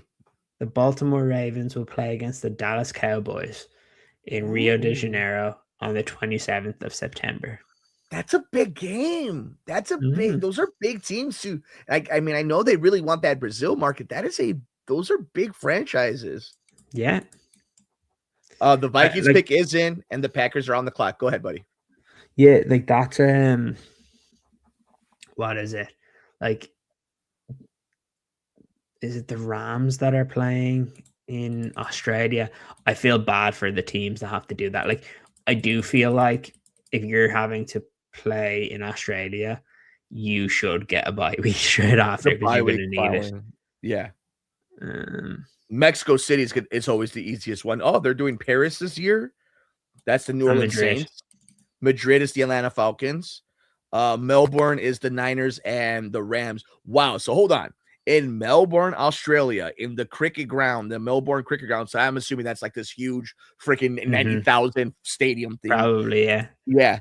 The Niners and the Rams. Are you kidding me? Imagine them putting like the Bears and Packers in a different country. Like, so let's talk about that. Crazy. Ciaran, let's talk about that, brother. It's a conversation we have on the radio here all the time. It's one of those things where the Chicago Bears do not play nice when it comes to giving up home games. Like, we are seeing what's happening right now with Soldier Field, the nonsense that's going on with Springfield, what's going on with the House, the Senate, these committees, all this. The Bears, the fact that they've gotten away with not being as many international games, being the charter franchise, goes to show how much they respect Virginia. But you notice as soon as Virginia left us, they're like, haha, that's funny, George, you're playing international games now. Yeah. You know, like you don't have a fucking choice here. Okay, talk to us about this pick by the Vikings, linebacker from Cincinnati, Jake Golden. Let us know what you think about this one, because I know this was a name that you have talked about for weeks. You text messages and stuff. That's a good pick. Talk to us. That's a good pick. Yeah, this one sucks a little bit. Yeah, he's big, durable, rangy linebacker. I don't know if the Bears would have picked him because, again, he's not like the uber athlete, which I think based just on the signings that the Bears have made, that's what they would go for. But where did I have him? Where did I have him ranked in my linebackers? 53rd overall, by the way. So he's going to get Ciaran's going to find the linebacker, but 53rd overall. Just went to the Minnesota Vikings. And let me see here. I had him as my 4th linebacker. So he got drafted as the 3rd because CJ Allen is still out there. But like, if I had to say who the Bears would probably like the most, I don't even think they would go CJ Allen. I think they would go like Anthony Hill Jr. because he's more athletic, and Kyle Lewis from Pittsburgh. Like Josiah Trotter, I had as ranked as my 8th linebacker, and he went to the Bucs earlier on. Yeah, but the thing is, like, there's a lot of good linebackers in the class this year. But yeah, you can't say anything about like that's a really good pick. I think he's going to be a good player for them moving forward, and I'm just praying that the Packers make a bad pick. They picked Brandon Cisse. Oh, okay, a cornerback, yeah. It's fine. From I think Carolina? the Bears liked Cisse. But again, what did I have Cisse as? So I got 44th overall. 44th overall. What did you have him at your corner? I had him as 6th. So I had him above D'Angelo Pons. This is roughly where he was supposed to go. I had Mansour Delane first. I had Jamad McCoy second. But obviously, he might not get picked for a while just because of like some people think that he might never come back from his injury. So Chris Johnson, Colton Hood, Avion Terrell, and then I had Brandon Cisse as a second round pick. So it matches. It does match where you would expect. You've had a pretty good board. Your top 200's been pretty good. Yeah, like a lot of them have been kind of on par. Yeah. It's gonna be interesting here. There's some really intriguing guys that are left. I have it in so I don't have to constantly go through it. I have a lot of it saved in the notes section of where we have our stream. So I'm just gonna edit the guys that have just been picked. Go for it. So that is D'Angelo Ponza picked by the Jets. Galday was picked. Okay, that's everyone. So the guys that I have at the top right now is obviously Jamal McCoy. We're going to ignore him. Emmanuel McNeil-Warren. So again, you could have picked an edge rusher and Keldrick Falk, and you might have been able to get Emmanuel McNeil-Warren in the second round, but they went for that particular one. But still, it's going to be interesting to see kind of what happens here. Where do I have? Sorry, where's the rest of them? So then I had Emmanuel Pregnon, the guard out of Oregon. He's a machine. So whoever gets him is going to be very happy. CJ Allen, the linebacker from Georgia. Eli Stowers, tight end from Vanderbilt. And then I have Gabe Yakis from Illinois. I really hope that he's the pick if we get to that point. That would be we're a really getting cool there. one. The Eagles are on the clock. We're getting close. I still don't think he's going to be there. I think he's going to go right before. But if he is, like, if he does make it, that would be a good one. Who else then? So AJ Hossey's is a safety, so I'm going to ignore him. Caleb Tiernan, offensive tackle from Northwestern. A similar kind of Ozzy Trapillo where you can play right or left tackle. He's fine. I like him, but like wouldn't be like completely enamored. I think he's still available. Chris Bell out of Louisville. If you go for a wide receiver and you're going for upside, he had an injury this past year. But before his injury, he would have been a first round pick. So he's a guy that I would consider at wide receiver. I've mentioned him a couple of times, Crawford, the edge rusher from Auburn, could be an option as well. I think I had him as like a second/third round pick. I think similarly to what Dane Brugler had him as. Anthony Hill Jr., if you want to go linebacker. Again, that's just adding more speed, more burst. Like if you came away with here and you got like Gabe Yakis and like Anthony Hill Jr. or a Davison Igbinosun from Ohio State, which is like a taller, like a 6'2" corner, like that would be cool. Or maybe you go edge rusher and then you go Kyle Lewis, or you go center like with a Jake Slaughter, or there's still a decent amount of players, but it's starting to fall away a little bit of the really like top end guys. So what if you went Yakis and Allen if they both fall at 25 and 28? Yeah. I think it would be surefire the defense. Yeah, I think it'd be good.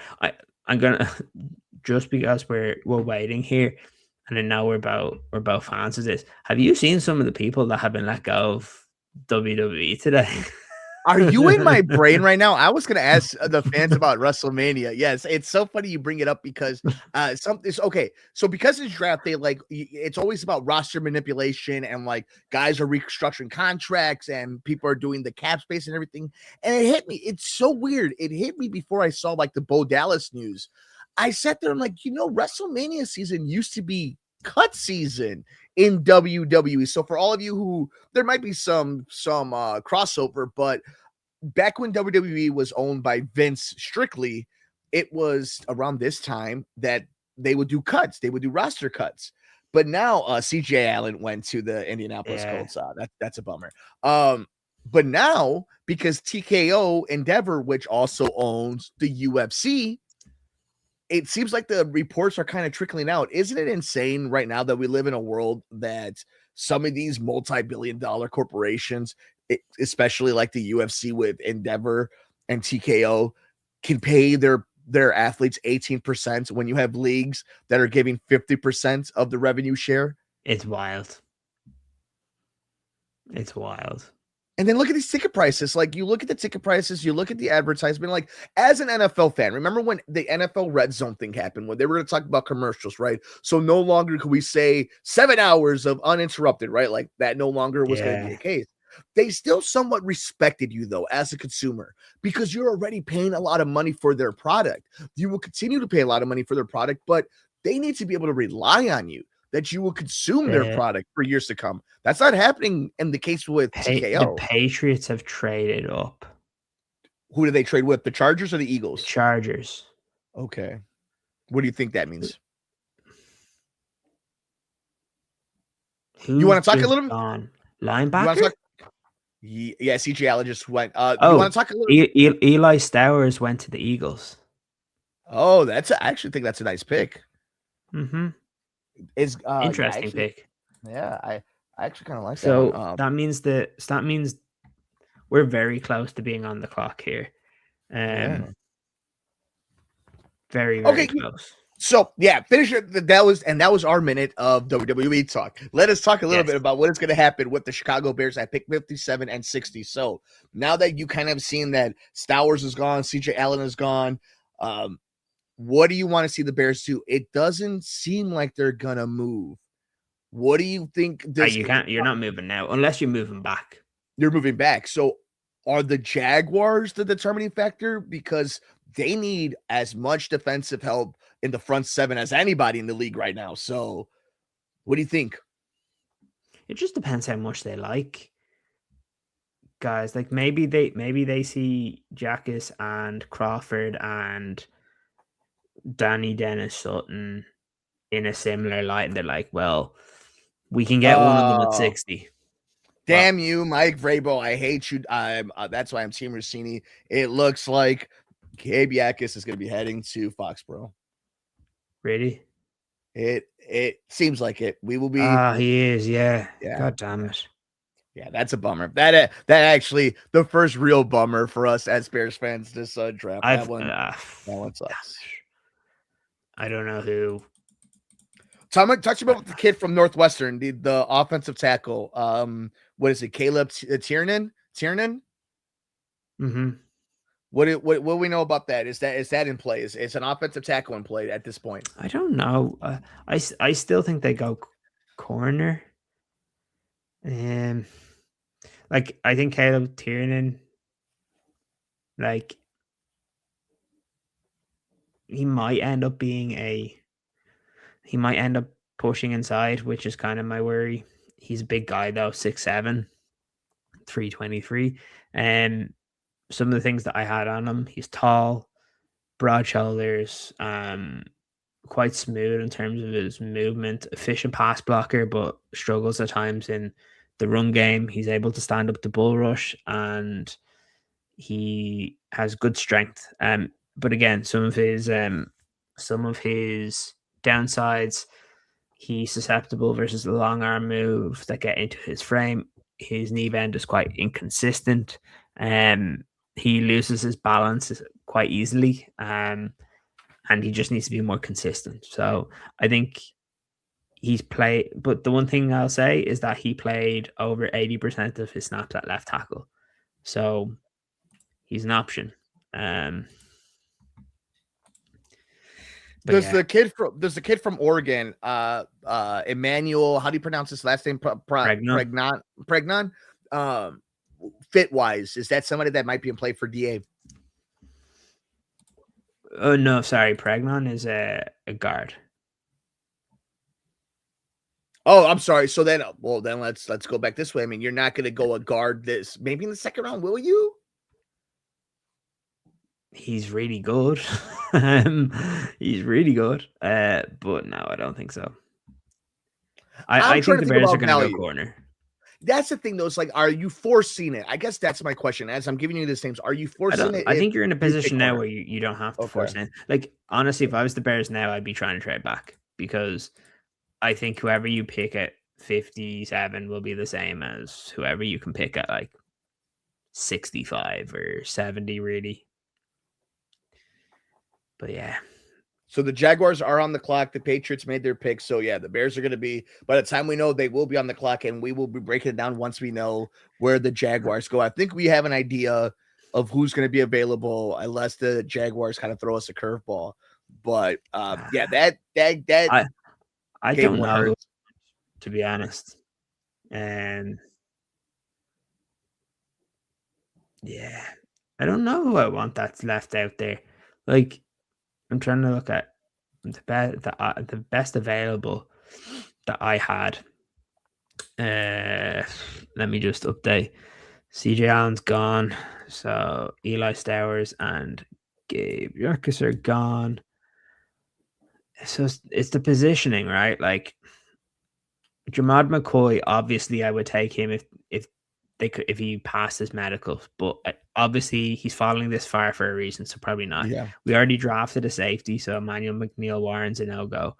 Emmanuel Pregnon, are you going to draft the guard at this point, unless you feel like you can push somebody else into center, or maybe you're just like, well, he's the best guy available, so we're going to pick him, and he's just going to replace like Jonah, or maybe you play him at left guard and Tooney's your left tackle. Like you could do something like that. Yeah, that's a Chris, lot of movement. I wouldn't be surprised if the Bears are like, well, there was a run on defensive guys. That means offensive talent has fallen down the board. We're gonna go and pick the best wide receiver that we have. So would that be what, like Chris Bell? Chris Bell, I think Chris Bell would be one of my top ones that would be left. Let me just scroll back up. Okay, so yes. So I have Chris Bell as my ninth wide receiver, and in that he's the last one that I have as a pure second round grade. Malachi Fields from Notre Dame, I have a second/a third round grade. Then the third rounders would be Antonio Williams, Ted Hurst, Zachariah Branch, Elijah Surratt, Bryce Lance, Skylar Bell. But again, could see any of those guys being the pick as well, because again, we have a trade. We have a trade. It's dealing with an NFC North team, and the Minnesota Vikings are sending edge Jonathan Grenard to the Eagles for 2 third-round draft picks. Wow. Yeah. Wow. I mean, get him out of the division. That's nice. Yeah. Like, Jesus. Honestly, like, with the way the board has fallen, if you feel any way comfortable with McCoy, do you just take? Yes. Do you just take the risk? Yes. I'm at that point right now. It's funny because I was hearing you break it all down, and part of me just said it's a lot of great information that just leads back to, if the most talented player is there and he has some questions, all these guys have questions, and it's about value and when you're getting him, and you're getting him this late in the second round. What does it hurt your team? Like, is there somebody out here right now that, like, yeah, these are all good players. Is there anybody out here right now that you think if you can't live without, that you cannot, that the Bears will, and who are on the clock now, that the Bears cannot live without, and they will not be competing for the NFC North, opposed to a gamble that if it works out, you got a top 10 talent in the second round? Like, that is the question. That is the equation right now that is facing Ryan Poles and Ben Johnson at Hallis Hall right now. Question, actually. Yeah. Let's say you make your 2 picks here, 57 and 60. Seeing what happened with Grenard just there, would you trade your third round pick for Kayvon Thibodeau? Yeah. Let me ask you this, a counter to that. Anybody has the type of impact and talent that a third rounder right now has in the same position. Yeah. And we're talking about the Giants at this point, right? Do you think the Giants are a team that would like even more assets, even if they don't think it's going to put them over the top, to continue to put contracts and players, day two guys onto their roster. I think that's an interesting conversation that can be had. I don't know how aggressive right now Ryan Poles and Ben Johnson are going to be. I told you this in the beginning of the draft. It feels to me like what we're learning about Ben Johnson and Ryan Poles is that they are not going to be forced to do anything, that they are not going to be swayed to do anything. So I will say, if they go edge rusher, I would hope they would go Crawford, because he's one guy I still have a second round grade on. SEC, yeah. I mean, Ciaran, yeah. I mean, I could see them. I guess man. I think part of me also, it's the fact that you have a second round pick so close to it that, like, it allows you the opportunity to take that risk. And let me ask you this: how would you feel if the 49ers picked him right after you? Would you then question and be like, damn, San Francisco decided to take that risk? You see what I mean? Like, when a smart organization makes that move, does it question, or does make you question that, man, maybe we did overthink it a little bit? There is also Danny Dennis Sutton that they could potentially go for.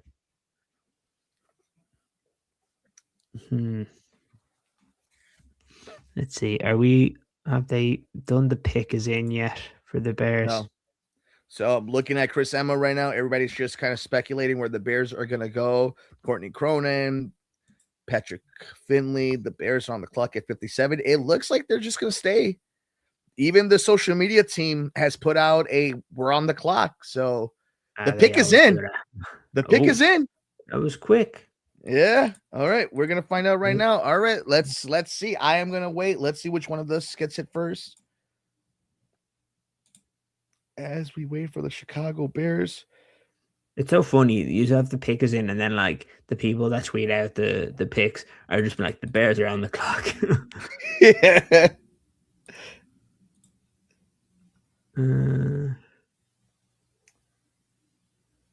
Another tight end off the board for the Jaguars. Interesting.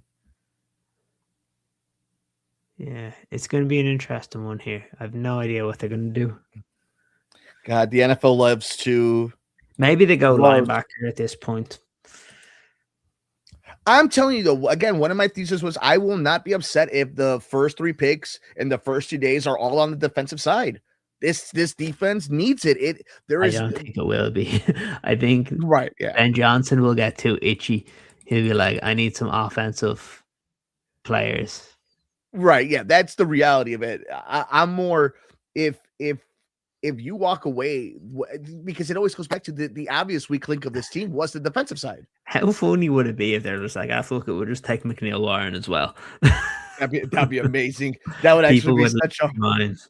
Yeah, I'm here for it. It'd be a great rest of the stream for us. Yeah.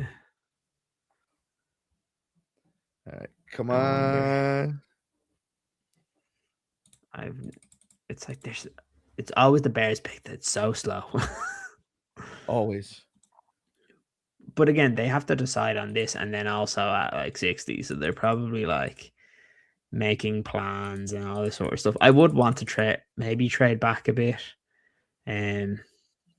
But we'll see. My favorite thing is that they went to a commercial break as soon as the Bears made their pick. And you're like, happens. You bastards. It always happens. You bastards. So I'm waiting to see if somebody wants to spoil it already. Oh, goodness. I like it. You got it? You got it? We're taking Iowa center Logan Jones. All right, there we go. So, yeah, I put my ass to shut up that they did go offense right away. All right, so let's give it a second to breathe. Let everybody hear the pick. Give them a second, and then we are going to break it down in just a moment. The Chicago Bears make their first pick in the second round. I think that's a really good pick. When I was doing my work on it, I think we said it in our chat earlier. I think EJ wanted Slaughter, and I went back and said Logan Jones, mainly because when I was looking at these, I said that Logan Jones for me was the closest thing to Drew Dahlman that you could get. But yeah, that's really good. Yeah, so for all those joining us, first of all, thank you guys so much for joining us as the Chicago Bears have made their first of 2 picks in the second round of the 2026 NFL Draft. At the pick 57, they picked Iowa center Logan Jones. I'm Mike Mercado. He is Ciaran Hall. Thank you so much for joining us here on the Bear Era podcast as we watch along day 2 of the NFL draft. We are 2/3 of the Bear Era podcast. EJ Snyder doing his thing over at Bootleg Football. And don't get too comfortable because we have another pick coming up. we have another pick coming up in just a few moments. So the 49ers and Texans will be on the clock as we speak. So Logan Jones, interesting. Obviously, there's been a lot of talk because surprise retirements, trades with the Patriots, trying to bringing back old lovers from Washington, if you will, to try to fix this offensive line. But I made a point, man, I think, Ciaran, it was maybe about 3 or 4 weeks ago already, that while we're learning all of the tendencies of Ben Johnson and how he is as a coach, the one thing that I truly believe in is, as much as you could trust a head coach and the things that they say when they're not doing the gamesmanship, Ben Johnson has not lied to you. He has told you the things that he's trying to fix, the things he doesn't like, the things that they're going to address. And the first thing he brought up was the offensive line. It was one of the key points in the owners' meetings. And we should not be surprised that even though they've made a bunch of moves, from signings to trades, responding to retirements, that they would go out and find somebody that they can try to anchor down their offensive line, and it gives them flexibility. I am not surprised, maybe a little bit like it's not as enthusiastic because it is a center, but it's a smart move. It's a good player. So I think it was the right move for the Chicago Bears. And I think the Cleveland Browns just traded up, if I'm not mistaken. That probably got O-line then. Yeah. Yeah, I think that's correct, right? That's a trade up. Yeah. And then, yeah, look, I said it at the time. I think I said this on Bear Era that I did when I was reviewing the offensive line. I was looking for guys that were most similar to the guys that we had. I had Max Ianachor as the closest thing to Darnell Wright. I had Cage Casey's the closest thing to Jonah Jackson. Brian Parker the third, I had him as the closest thing to Joe Thuney, and then I had Logan Jones as the closest thing to Drew Dahlman / like Tyler Linderbaum type. So I think it's a really good pick. But yeah, the pick is in for the Browns, and the Texans are on the clock, which means on deck are the beloved Chicago Bears. Ciaran, no rest for the weary, huh? Yeah, definitely not. I'm trying to see. I'm trying to find where the pit. I definitely did a tweet about what I usually do on what I was doing. I'm trying to find it. But yeah, like again, I really liked it. I just think he was, for me, the best center in the draft. So look, we're going to be on the clock again very soon here. So yeah, it's cool. I wonder what they're going to do. Like, it's a second round pick. Like, do you let him battle out with Bradbury? Like, you could definitely go edge rusher at 60 here. Yeah, I mean, I guess this is where, when we've been talking about what their philosophy has been this entire draft, right? Like, they're just kind of letting it fall to them. And I think this is where it's always interesting to see, like, the weeks afterwards the draft, to see their actual boards, where they had people, where they're scouting them, because Logan Jones, like, again, a good center, but I don't think he was necessarily on anybody's quote unquote radar on that level. Like, today you mentioned it, right? But we've already had a day of draft. We kind of could feel things going on this way. I just trying to maybe overanalyze how this front office and this coaching staff is doing it. It's a very responsible draft. Look, at the end of the day, like, if they didn't like, there we go, McNeil, there you go, yeah, okay. Like, at the end of the day, like, if they if they liked some edge rushers and they went, you have to go and move on to the next position and just pick somebody that's good. For me, like I know people aren't going to like it because it's a center in the second round, but like again, for me, he was the best one in the draft. So.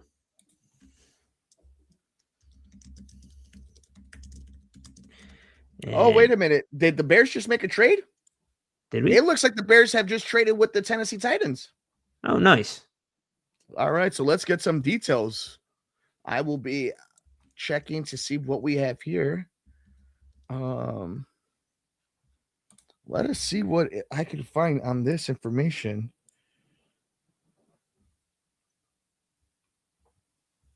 The Bears have traded pick 16 with the Tennessee Titans. We are waiting to get more information. Where were the Titans on the board? I don't remember. We're at the start of round 3. Okay.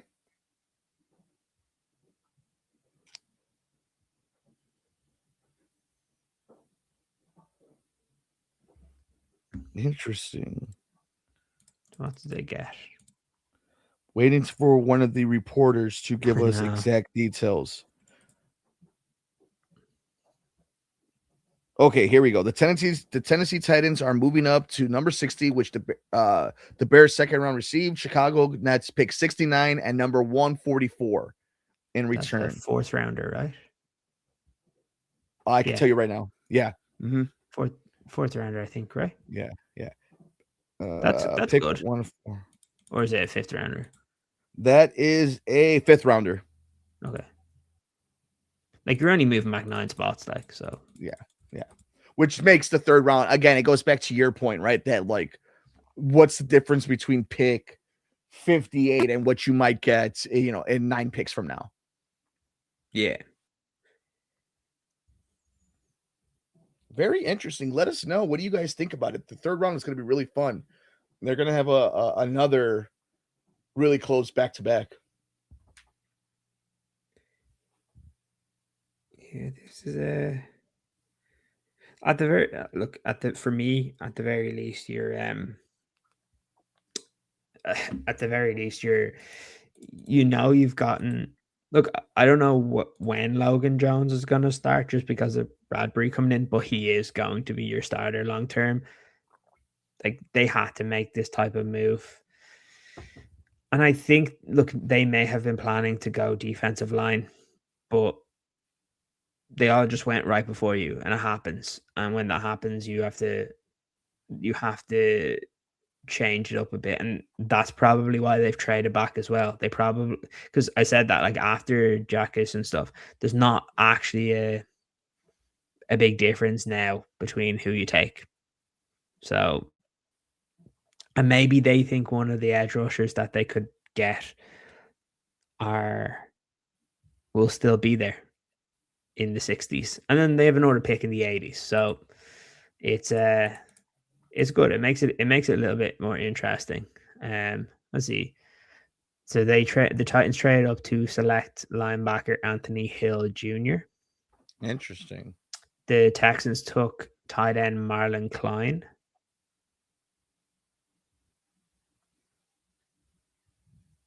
That 69th pick has been traded 4 times. I was just about to say it went from the Giants to Houston to Buffalo to Tennessee, but now it's in Chicago. And just for people who are wondering, in the third round, it is going to be the Cardinals, the Bills, the Raiders, the Eagles, then the Chicago Bears.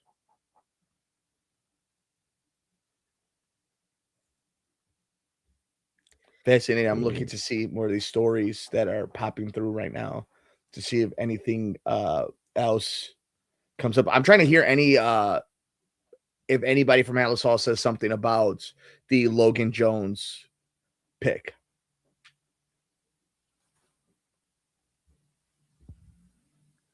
But yeah, like the thing is, when we talk about this, and we've said it with EJ a bunch, is ultimately when you come down into these draft classes, you just want to pick good players.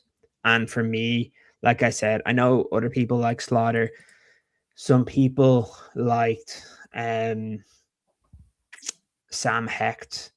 others liked, who's the other kid? I just, I've always said to me that Logan Jones was my guy. He was the top center for me because I'm actually gonna go and check where did I have it. Um, I'm gonna grab my entire report on him, and I'll I'll read it out. Docs. Okay, where's my centers?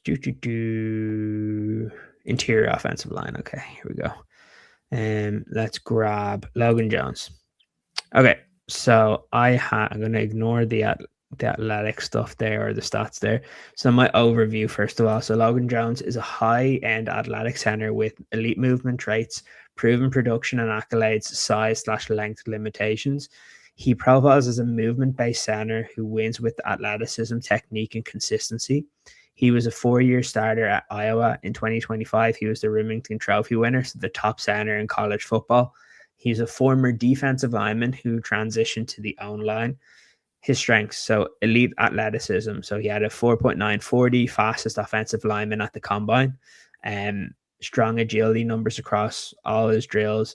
He has outstanding range, recovery, movement in space, football IQ. So he handles line calls, stunts, and blitz pickups for Iowa. He's a true center with strong command. His pass pro ability, so he keeps the pocket clean with positioning, rarely loses quickly inside, and he's a very reliable pass protector. His range and second level blocking, so he's excellent on pulls, screens, zone climbs, one of the most mobile centers in the draft class. His consistency in production, so he's a multi-year starter, gradual improvement year over year, proven durability and reliability. The weaknesses, length seemed to have been the biggest issue, just again, arm length. So below the NFL average, can struggle versus long interior defenders. Play strength at times and can get pushed back. His best scheme would be zone scheme, less effective in gap/power systems. So ideal NFL role, best role, starting center in his own scheme, early career, competes for a starting job or high-end backup. Scheme fit outside zone, movement heavy offenses. Again, what he's going into maximizes athleticism and mobility. My NFL comparisons with him, and I do this based on like traits. So the first one was, who else was an undersized elite athlete from Iowa? Tyler Linderbaum. So that was one. A movement based center with similar strengths and traits was Drew Dahlman. And then the archetype comp, so elite mobility plus the intelligence and some size concerns, was Jason Kelsey. So again, I didn't think he'd go in the second round. I thought he'd go in the third. But again, he was the top center on my board. And ultimately, I think my final evaluation was around 3 center with starting upside and zone heavy schemes, whose elite athleticism and intelligence makes him an appealing modern NFL interior lineman.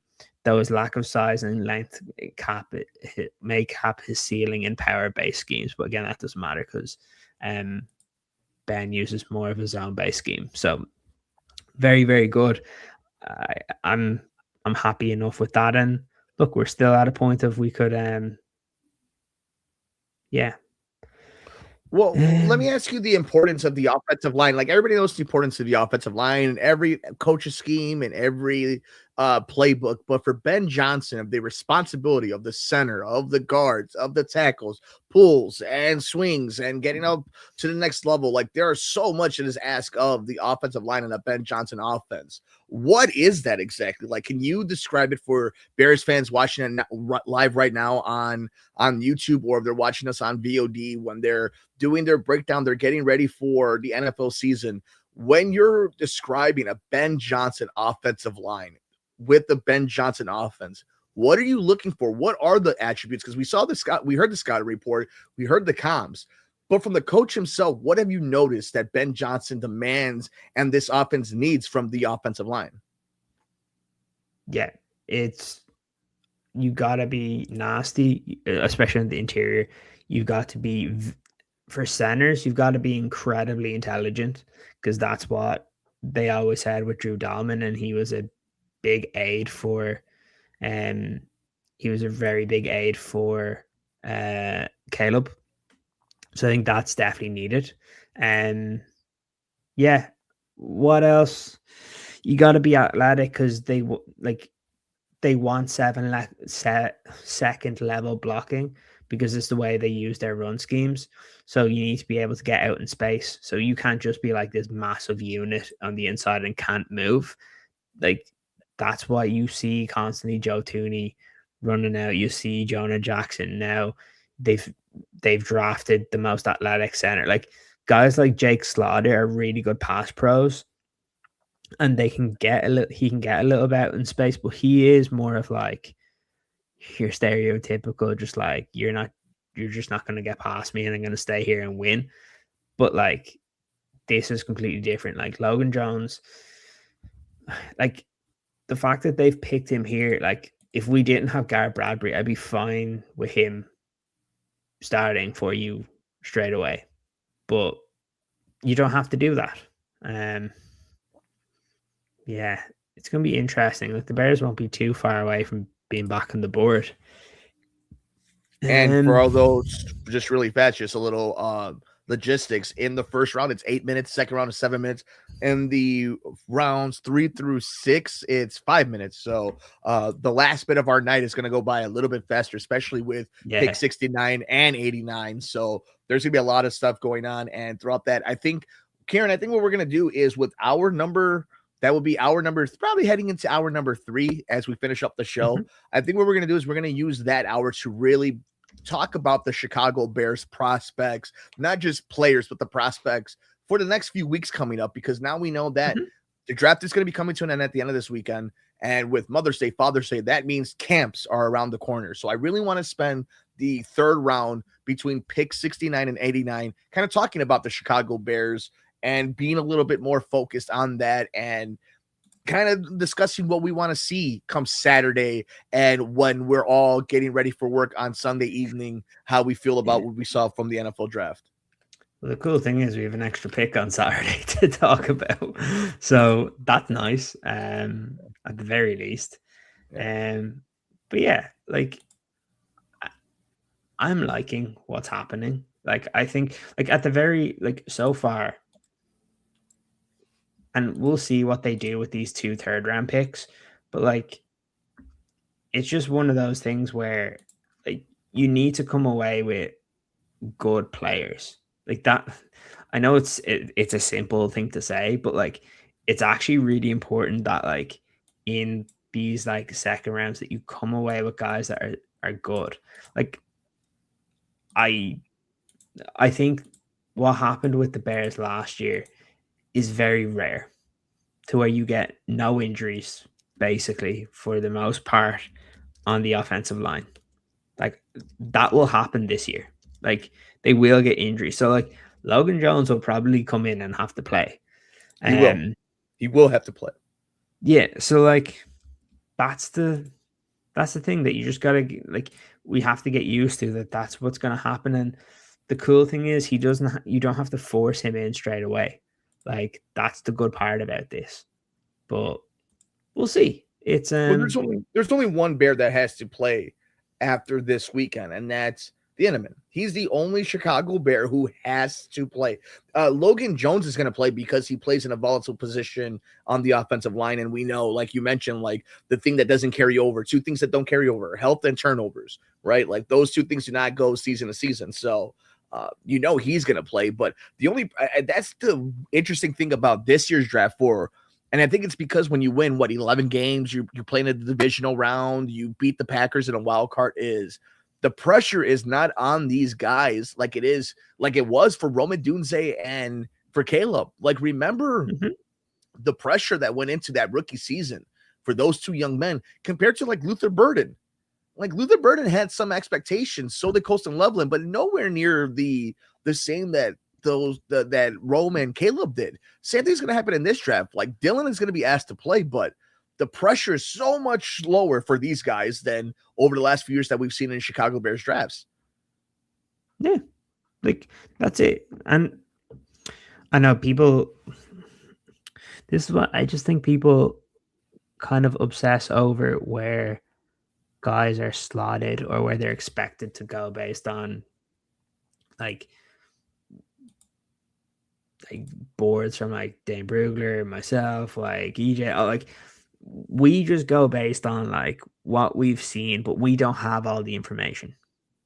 And that's the one thing I know people are saying like, oh, maybe it was a bit of a reach, but what they've done here is they basically decided we don't want to wait until the third round to where we might be put in the back end of the where all the centers will go off the board, because that's what's probably going to happen.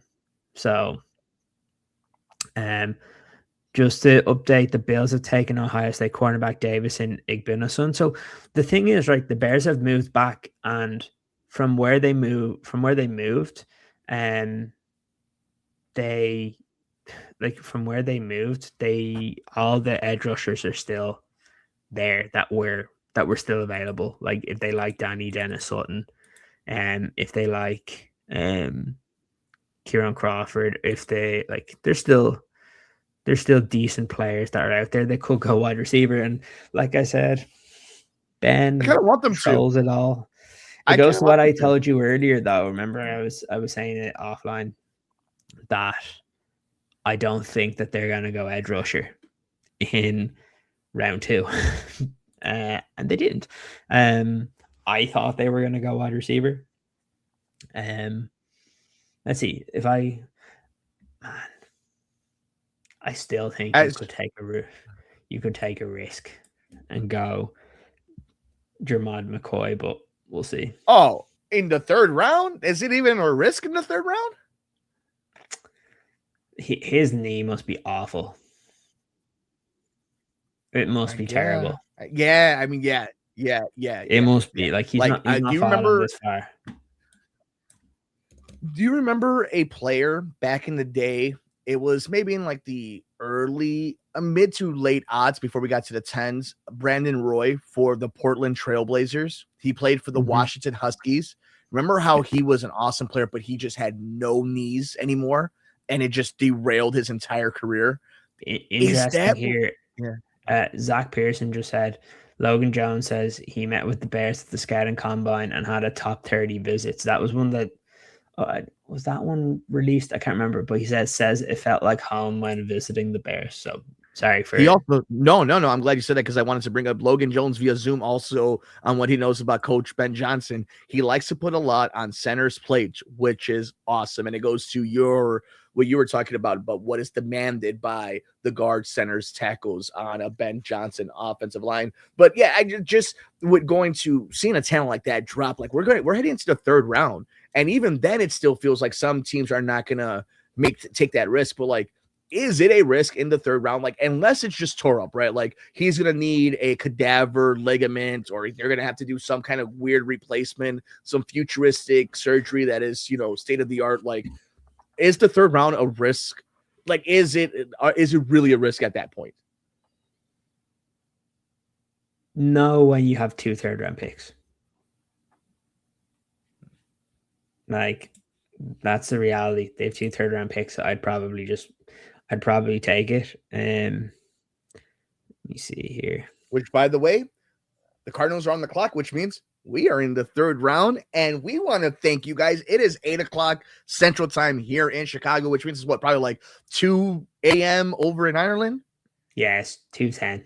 God bless you. God bless Ciaran Hoff for joining me, Mike Mercado, here on the Bear Era podcast, as we are now watching round 3 of the 2026 NFL Draft. The Chicago Bears will now be picking 69 and 89 after they made a trade, which means they are picked number 5 in the third round. Ahead of them, the Arizona Cardinals, the Denver Broncos, the Vegas Raiders, again, the Philadelphia Eagles. I hate having the Eagles ahead of us, and the Chicago Bears at 5.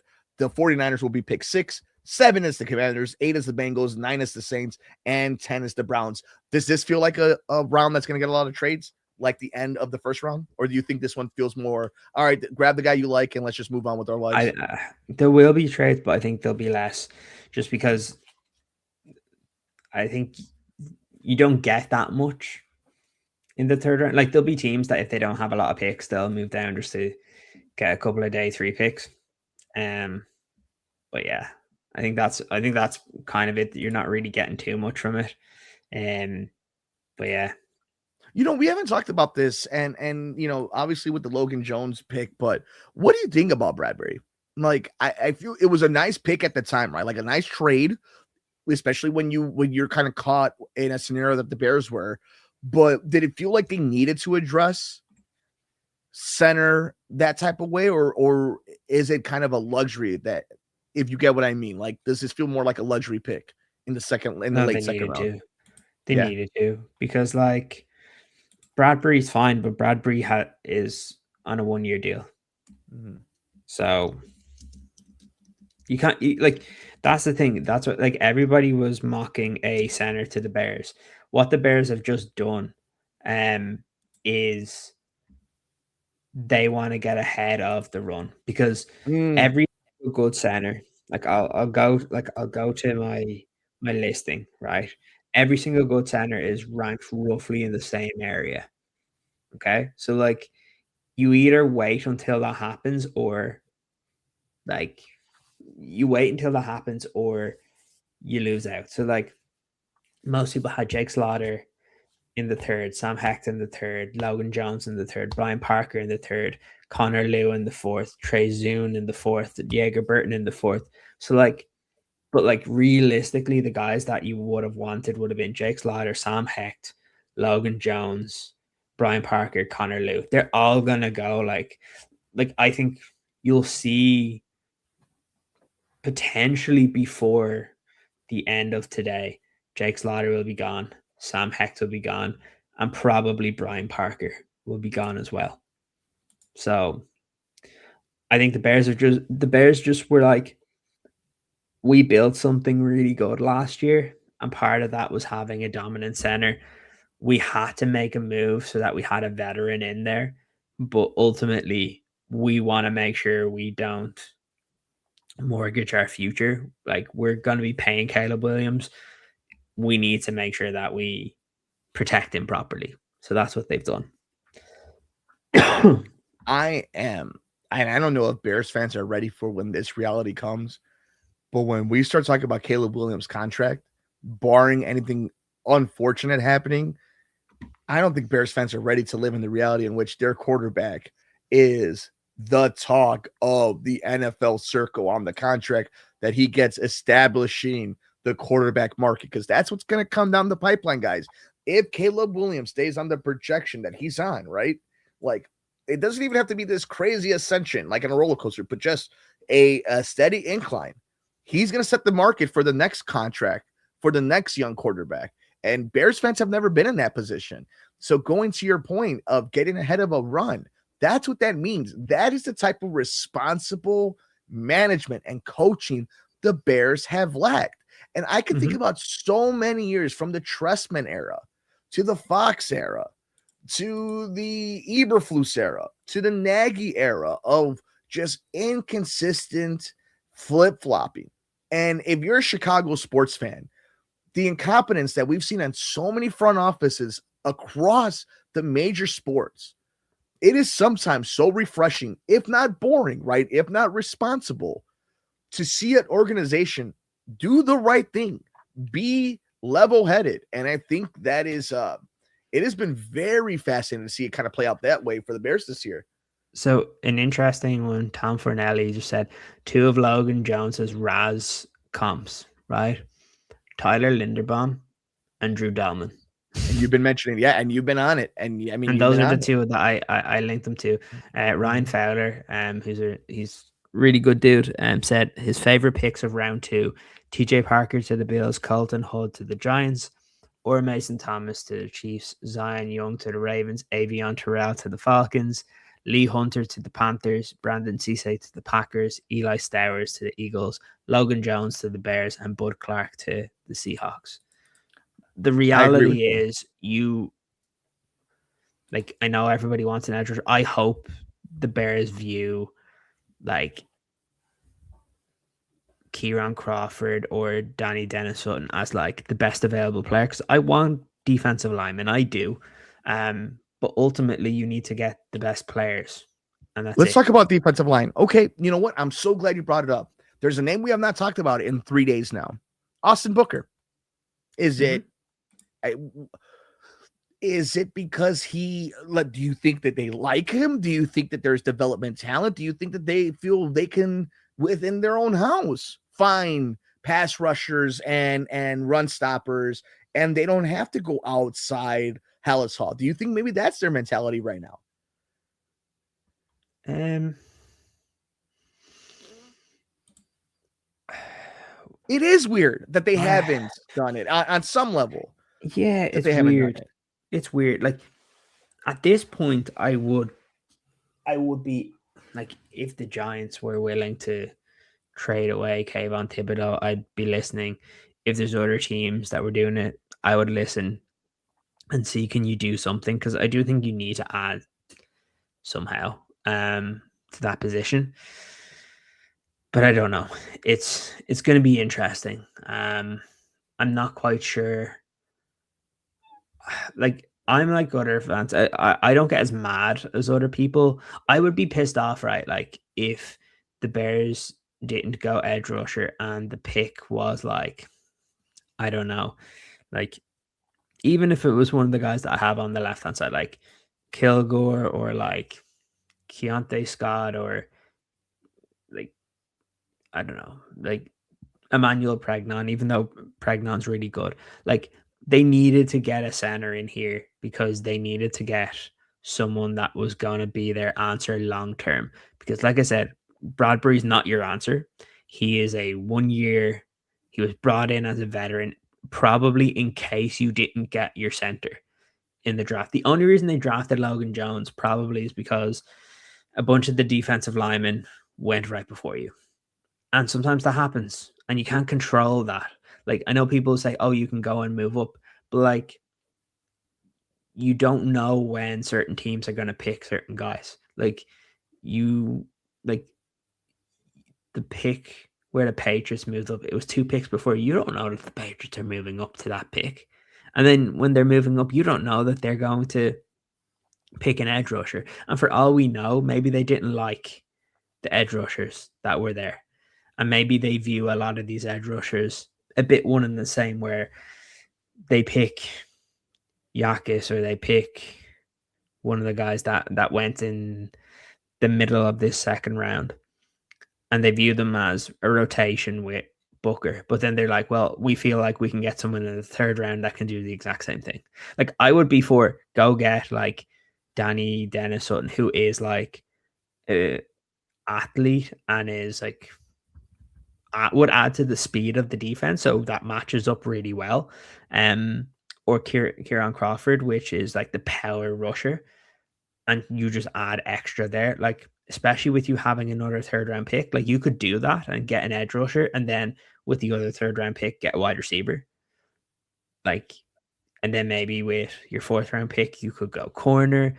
With your fifth round pick that you've just acquired, you could go linebacker. And then what you're seeing is you have an overall draft class that's looking very healthy. But I'm always of the opinion is pick good football players, because ultimately that's the most important thing.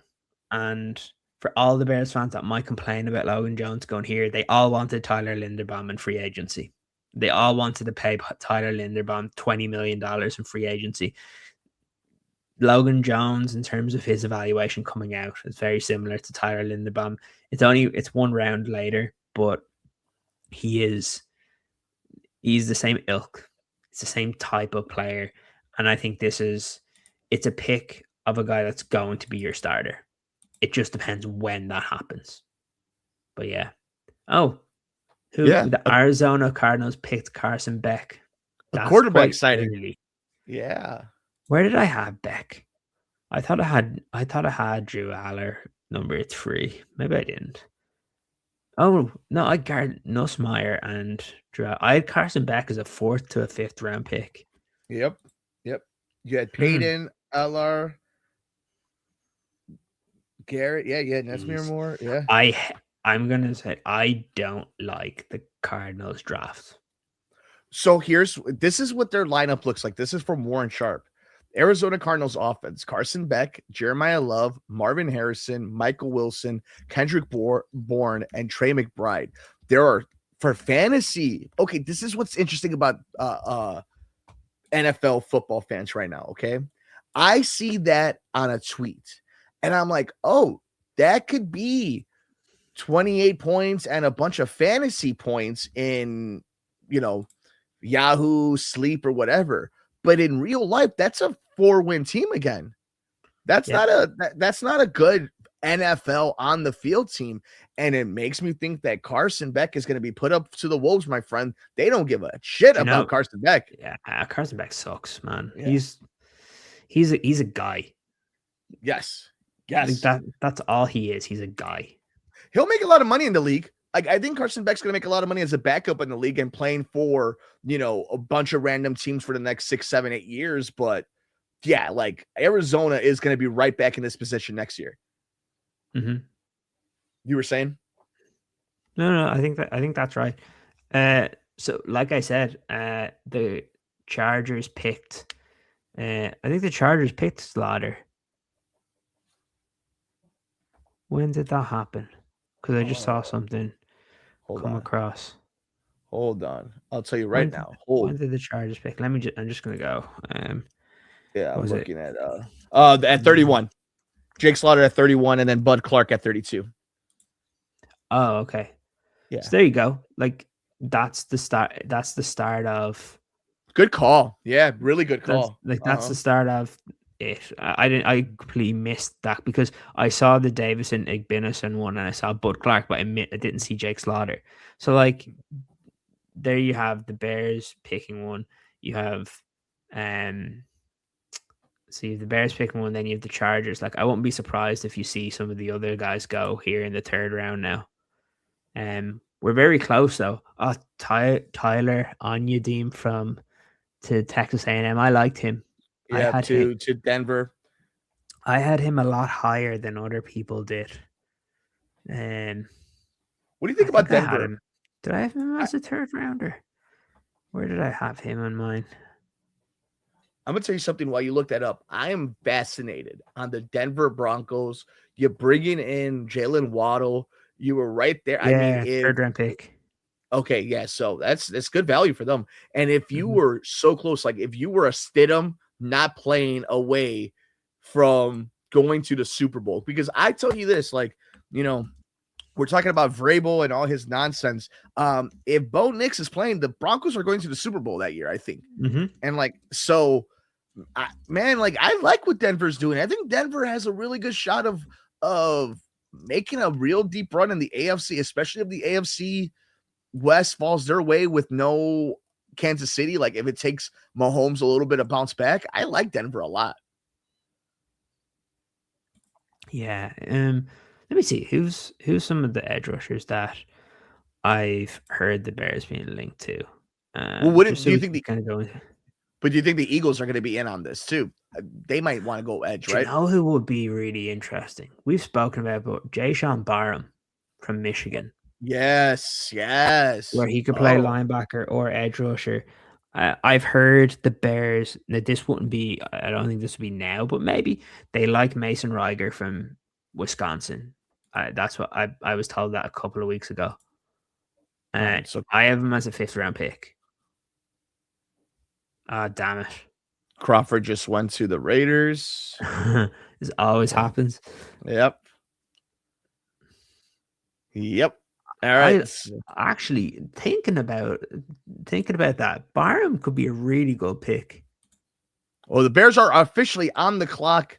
They are now ready to make their pick at pick 69, the 5th pick in the 3rd round of the 2026 NFL draft. They are still waiting. We are seeing if they will go with an edge, defensive line. Will they go wide receiver? So far, with pick number 25 in the 1st round, it was Dylan Dieneman, the safety out of Oregon. Then in round 2 with pick 57, the center from Iowa, Logan Jones.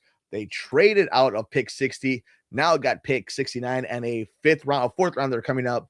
tomorrow, but one of two picks in the third round. And I'm Mike Mercado. He's Ciaran Hall. Thank you guys for joining us so late. It has been an awesome 3 days live right here with each and every one of you. Ciaran, this is going to be a pick.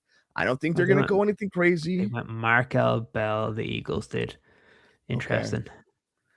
Man, I like that for the Raiders, but I would have thought they would have gone wide receiver by now. Any chance the Bears go wide receiver right now? Yes. I actually would at this point. Just maybe Danny Dennis Sutton is one that you could do. You could go corner. Like there's guys like Keith Abney out there. There's the kid from Duke. But like you could do corner, but maybe that's one that you do at the second, third round pick. You could go offensive tackle with Caleb Tiernan. At this point, I think it matches up quite well. Linebacker? Maybe. I still can't believe McCoy's fallen. His knee must be fucked, man. I mean, super. Like we're going to be talking about him falling for years. Who would be one of the top? So Caleb Tiernan, I think, would be one of the top guys left. AJ Halsey would have been, but like we're not going safety again. Chris Bell, I have at 59 overall, so that would be good. And I would have Malachi Fields at 67. Who else would be a cool pick? Yeah, Danny Dennis Sutton. I have him at 75 on mine, so he's going in a similar range to where I expected. But yeah, I wouldn't be mad at Sutton at this point right now. Mm-hmm. It'd be interesting to see what way they go. I'm fascinated because I want to hear your breakdown of it because this is going to be it's the third pick of this draft. It's always been kind of like the fascinating turning point for the Bears for a lot of us heading into it. Mm-hmm. There's always been like a bad one. It's funny. I think like so far, happy enough that the players that they've gotten are good. Yeah. The question now will just be, what is the next? Will they do the same thing again? Just pick a good football player, depending on what. Doesn't matter what position it is. But that's why I'm just like, is there like, could you make a pick here for a receiver and then be like, call up the Giants and be like, we'll trade you our third round pick for Thibodeau? Like if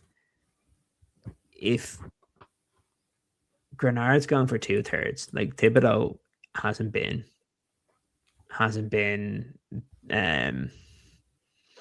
like Thibodeau hasn't been to that level. So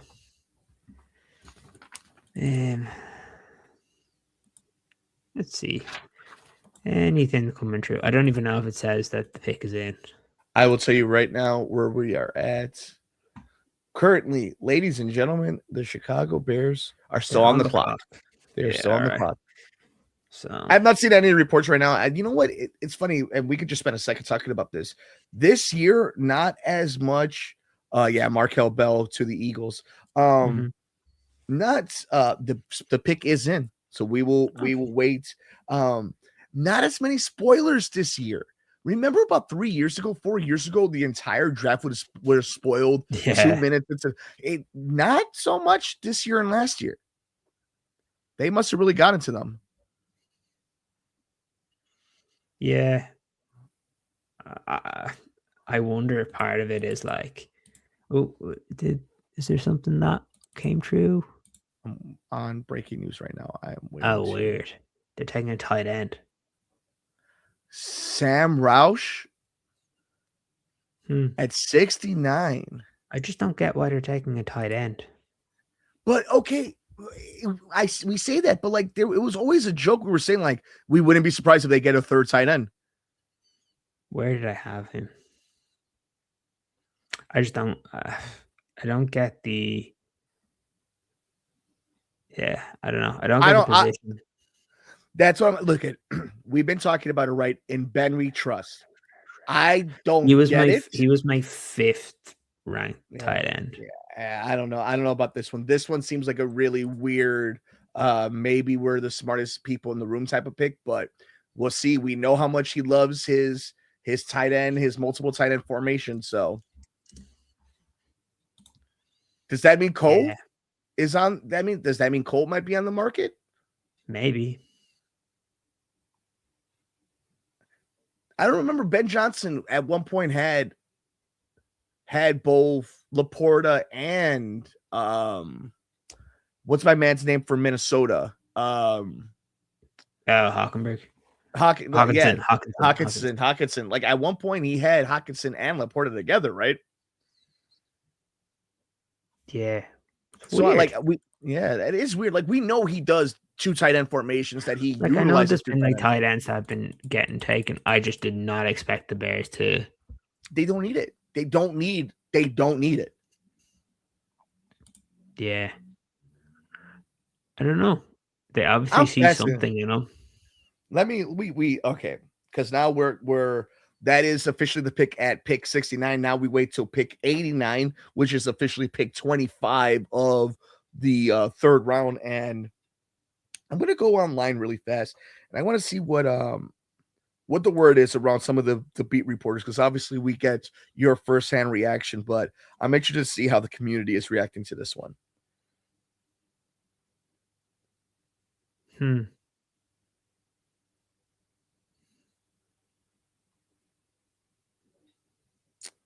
I So mean, this, he said. yeah, go ahead. So Daniel Jeremiah just said that he thinks he's the best blocking tight end in the entire draft. Are they really that worried about the offensive line this coming up season then? Well, like they did lose their blocking tight end. Like Yeah. again, you kind of have to trust Ben to a certain point. It's just I just don't know what they're doing with their defensive line. Um, What does currently the defensive line look like then?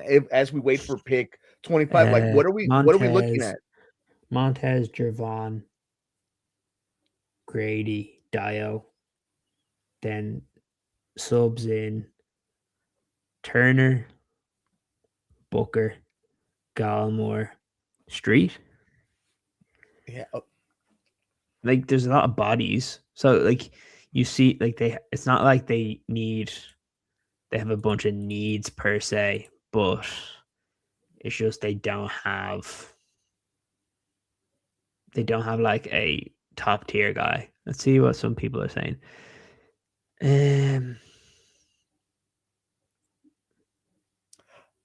While Yeah, you I look for don't that, know. well, while It's you look for that, it's let me a say this here. strange one though, I think. But It is. Go ahead. Go ahead. Go ahead. Go ahead. yeah, it's just a strange one. I I yeah. I can see why Ben likes him, but it's a bit of a strange one in the third round. But like the one thing I'll say is like as a turnaround pick, he'll make the roster. But again, I just don't know what the plan is at defensive end. And to me that's worrying. Because like everyone knew what the problem was for this team last year, and it just feels like we haven't done anything to fix it. And it's to me it's disappointing. But like it's not that but it's not even really to fix it. Like I feel like the Bears need to make a move because like how can you go into the season with the same edge rushers as you went last year when they couldn't get after the quarterback? Like I don't know. I don't know. No, you're It's a speaking bit on it. it's a bit deflating, but like Mhm. I also knew that they weren't going to get like unless they moved up in round 2, they weren't going to get a guy that you can plug and play opposite Montez Sweat. So then the question is, how do you get that guy? Like, and that's where I would be like, it's now up to Ryan Poles that he needs to go and start making calls and being like, or maybe it's something that they stick with what they have and they make their move at the trade deadline, and that's it. Um, I had but one yeah. question heading into day 2, and it was, can you counter my point? And I'm using the Royal you, not the Ciaran Hall you. Mhm. Can you, as the Chicago Bears, counter my point that you should and can be as aggressive as possible addressing the defense of the Chicago Bears, because it is easily the weakest point of this team, and nothing they have done this offseason or this draft has changed that. I trust Ben Johnson. I don't think they're doing anything crazy. I may have a side eye that you pick a tight end in the 3rd round. But again, we're talking about a draft that doesn't necessarily have all the most game changing talent that's going to help you win a Super Bowl this season. With that being said, you went center, you went safety. You've kind of addressed needs, but you Mm, have so many on one side, specifically on the ball. The yeah. same side of the ball that cost you a game against JJ McCarthy. The games that Yeah. you had to become the cardiac Bears because you were down multiple times because they couldn't stop a drive. They couldn't get a team off the field after a 3rd down. Like, I think you used the word disheartening. That is a good word. It is almost like you wanted a blue bicycle and you got a green bicycle instead. You're happy you got the bicycle, but it isn't the color you wanted. I wanted to see some dynamic player on the defensive line join the Chicago Bears, and we just haven't seen it. And when you get a carrot that is Max Crosby and you get to the draft and you haven't addressed it, that's where the disheartening comes from. Yeah. It's a I just want to read out a message that I got earlier because um, this was to do with the plans today. Okay, where was this? As in the Bears. Yeah. So it said this was at 4:09 my time. So that is what 4:09 is 10:09 a.m. Chicago Yes. time. Yeah. Yeah. Said just heard corner, linebacker, wide receiver, and center are some of their higher graded guys right now. So obviously they came away with a center. Um, Put no wide as receiver. there's Yeah, so far no wide receiver. So I wouldn't be surprised if they go wide receiver the next one, but maybe that's kind of like the route type of thing. Um, so and then my response was, I kind of wish they just get an edge rusher. Then this is what was said. They said they are content with what they have, regardless of what the public thinks. They're very high on Turner. What is it with, okay, because I was really high on Turner last year, and it's been egg on my face when it comes to injury and not playing. EJ Godfather is very much not on the side of Turner. What is it that Godfather sees, or maybe that you see, that I don't when it comes to not believing maybe in the talent, the durability, the fit? What is it that maybe they're seeing that they like that we aren't seeing? I have no idea. I don't know. I feel bad for Turner because I think that he's been given a raw deal. I mentioned it earlier, where I think he's just been forced to change his body type, and it should never have happened. But yeah, it's a shame. Um, yeah, it's a shame with how they've done it. Because I don't think I think if the Bears took like if they took Roush in the 3rd round, like where 89 was, but like they kept 60 and ended up picking like one of the defensive ends, like I think people wouldn't be quite as shocked because they'd be like, it's a 4th round pick. Like they're just trying to do it. But like, I don't know. It's it's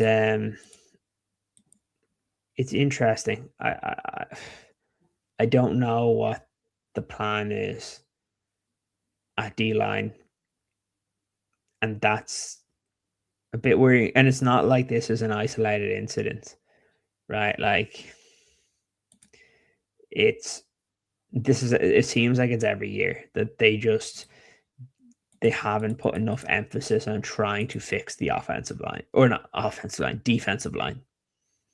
So, yeah, I don't know. Commanders drafted Clemson receiver Antonio Williams. The 49ers selected Romello Height.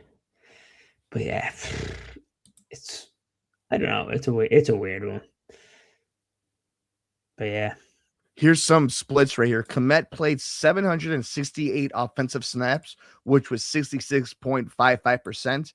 And Loveland played 701 offensive snaps, which was 60.75%. It is going to be hard for Roush to find playing time just because of the talent that's ahead of him. Now, does it also give up the game? And I mean by the game, like as in the sportsmanship or the gamesmanship that like, oh, look who's out there in this formation. Look at the package you're sending out there. I wonder what the Bears are going to do right now. I don't know. Maybe it's just, I think it could be the board. Like the board has fallen pretty bad for the Bears in this one, and that's why they did that. But yeah, like if they're not gonna take an edge rusher, and if they're just gonna wait, I'd rather than with the 3rd round pick take a wide receiver and go heavy on offense then. And like maybe with your 4th and your 5th, you take a developmental defensive end that you feel can be put into the rotation. So there's guys out there that I do like that you can add into this thing. So I'll go through some of them. Where are they? So I like. Okay, so obviously we've spoken with Danny Dennis Hutton. So Caden Curry is an interesting one from Ohio State.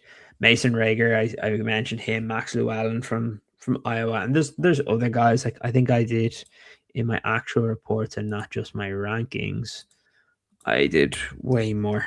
So let me just pull some of those guys up and see if any of them would make sense a little bit later on. Edge rushers. So let's go past where we are here. So like trying to see which one would match. So Anthony Lucas from USC makes sense in terms of the size. He's 6'6", 275. So again, he'd be a guy. He's really obviously exceptional length and wingspan, good explosiveness, a good strong frame, and he's versatile. Could play defensive tackle, defensive end, similarly to what I think we would normally see with what DA wants. Problem is, he'd be a really good guy in the run for run defense, but in terms of pass rush, he still has a way to go. I mentioned Caden Curry. I don't know if he would be a guy they pick because he's 6'3", 265, might be a bit smaller for what they go. He's a bit narrow in his frame. Some guys I like a little bit later and trying to see which ones fit the size. I guess because I've said Mason Rager, I can talk a little bit about him. So his archetype I had as a power edge or a rotational defensive end. So strong frame and good play strength, reliable edge setting ability, high effort motor, versatility along the defensive line. His strengths are his run defense. Rager is effectively maintaining outside leverage and setting the edge against running plays, physicality, so he plays with strong hands and toughness at the point of attack. Versatility, he has experience playing both defensive end and interior alignments and sub packages, and then his motor is really good as well. So yeah, he could be a guy a bit later on that you could go for that I think would fit quite well, and I know the Bears like him. Do you think there's when you're from your gathering, when you're thinking about the board the Chicago Bears went into this draft with, obviously it's all going to be like very in detail. There's going to be plenty of names, but like, what do you think the Bears, now that you've kind of seen how it was played out this year, it seems like across the league, did they not find a lot of value necessarily in this draft? Do you think they were very I much, think yeah, yeah. it's just where the runs happen. Mm. Um, yeah, it's when the runs happen, and that's it really. Um, Maybe a little bit of a, and this is tough to like really put an answer to it. This does feel like for the Ryan Poles era and definitely Ben Johnson the last 2 years, this has been the first time the draft has not really fallen for them beyond the first round. Like they had to make a move in the second round for Logan Jones because they needed to get ahead of whatever run they were afraid was going to happen. But you think about how things played out for them 2 years ago, the Caleb Williams year, right? And then being able to get Luther Burden and Colston Loveland. I think this is the first time in this little era, the Bear era of drafts, where this hasn't gone the Bears' way. It hasn't been anti-Bear. It hasn't been a detriment to the team, but it definitely hasn't been one where you're like, oh, they got lucky. It's like maybe Dylan Thieneman, but then you look about how many safeties and top tier secondary were in the second round. Starting to go. And like that, again, it's going to happen. Malachi Fields is going to the Giants. I like that. And I like that because, oh my God, speaking of, do you want to talk a little bit about this? Did you see Malik Neighbors' response to the Giants' first round pick last night? No, I missed it. He essentially said, he's like, cool. Yeah, we need, like, he's a good player, but didn't we spend a top pick on another edge rusher last year? Don't we need to get help for Jackson Dart? It's like, damn, welcome to the team, huh? Jesus Christ. Yeah. That, I don't know. That kind of shows me though the difference between the two organizations. Like you hear of all these guys when they come into the Bears, and you've seen, was it Tiananmen said that like Caleb had already called him, Colston had texted, like these guys are kind of coming together. I would really like, I think based on where the board's found, like some of the guys that we're talking about as like edge rushers at where the Bears are picking last are still there. But also like maybe it is just one where you go heavy on offense. I said this though, right? Like everyone was like, oh, they could go defense with the first like 3 picks. I'm like, Ben Johnson's not letting that happen. Like he's like, he's like the DA, you got your one guy. So now it's my turn. He's like, all of Friday, all of Thursday was for you. Yeah, but I think now it'll just be with Roush is just going to be someone that I think over the next day or so will probably turn more of those games on to have a look at what he's like. The one thing I will say, and we said this at the start, is when it comes to offensive players, you should trust Ben Johnson. He knows what he's doing. And to be fair, like even like last year, like Durham Smythe sucked in terms of catching the football. He still played 25% of the time. Cole Kmet played 66%, and Colston Loveland played 60%. I think you'll probably see Cole come down a bit. I think after this, I think they restructured his contract, so he's probably 2 years now, rather than 1 year left on that deal. But again, I think this is probably a precursor to when he goes. But I trust Ben. He like, think of the amount of times Durham Smythe was out there when they had 3 tight end sets. So this is obviously what they're doing. Ben knows what he needs for his offense, and that's why I think they're going to pick wide receiver, because like I think they know that they need to go get one. And I feel like maybe they think they can get by at left tackle, and they think like to a certain point they can probably get by with Theo, or maybe they do think there's something in Wales, and they might draft some more offensive linemen as well. But yeah, now I'm just at the point now where I'm just like hoping some of my favorite players don't go to like Green Bay and stuff. Yeah. I have some tweets. A funny one from the new Chicago Bear, Kobe Bryant. It is from White Man Can't Jump, Wesley Snipes, and Woody Harrelson standing next to each other. So I think we all get what that means I between will him and his I new will teammate. say when you go outside of Bears Twitter and just look at what some of the other people are saying.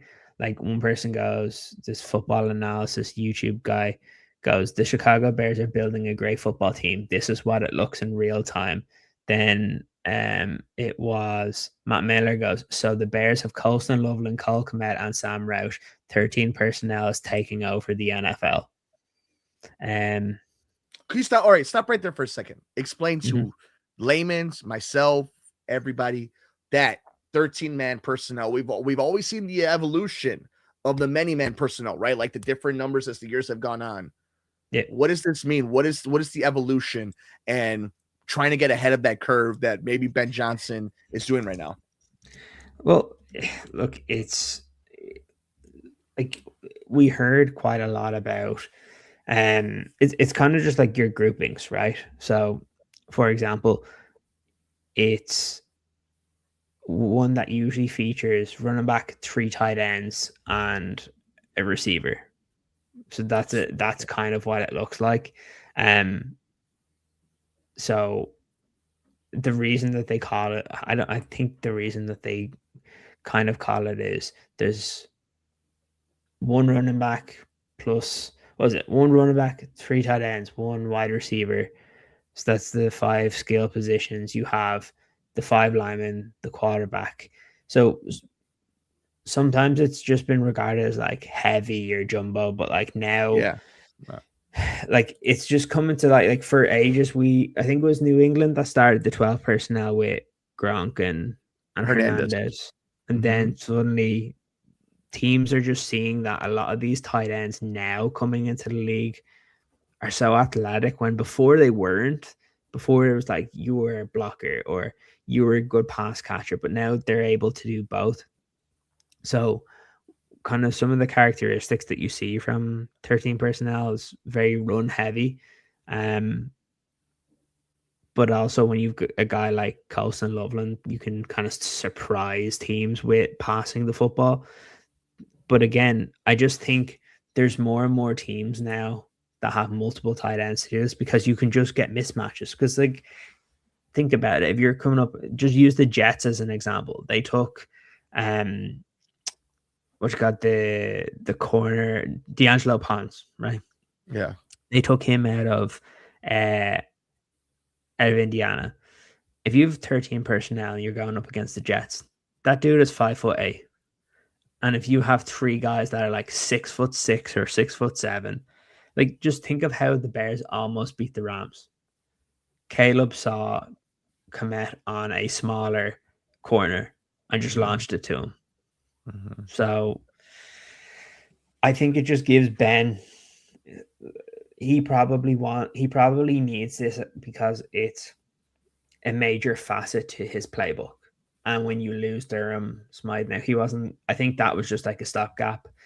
And now he gets the guy that he can come in and do it. And like, again, as you talk about it more, I understand the reason for Ben and why he wants a guy like this. I don't understand. My main thing is I just don't understand the plan at defensive end or defensive tackle. Like if the Bears went out and they like spent money or they made a trade for a defensive end or a defensive tackle and they made these picks, I'm like, yeah, cool. It makes sense. Like you're trying to shore up some of the positions that you lost. Like if they go off and get a wide receiver, I'm like, okay, it makes sense. You lost a tight end, you brought in a tight end. You lost your center, you brought in a center. You lost a wide receiver, you brought in a wide receiver.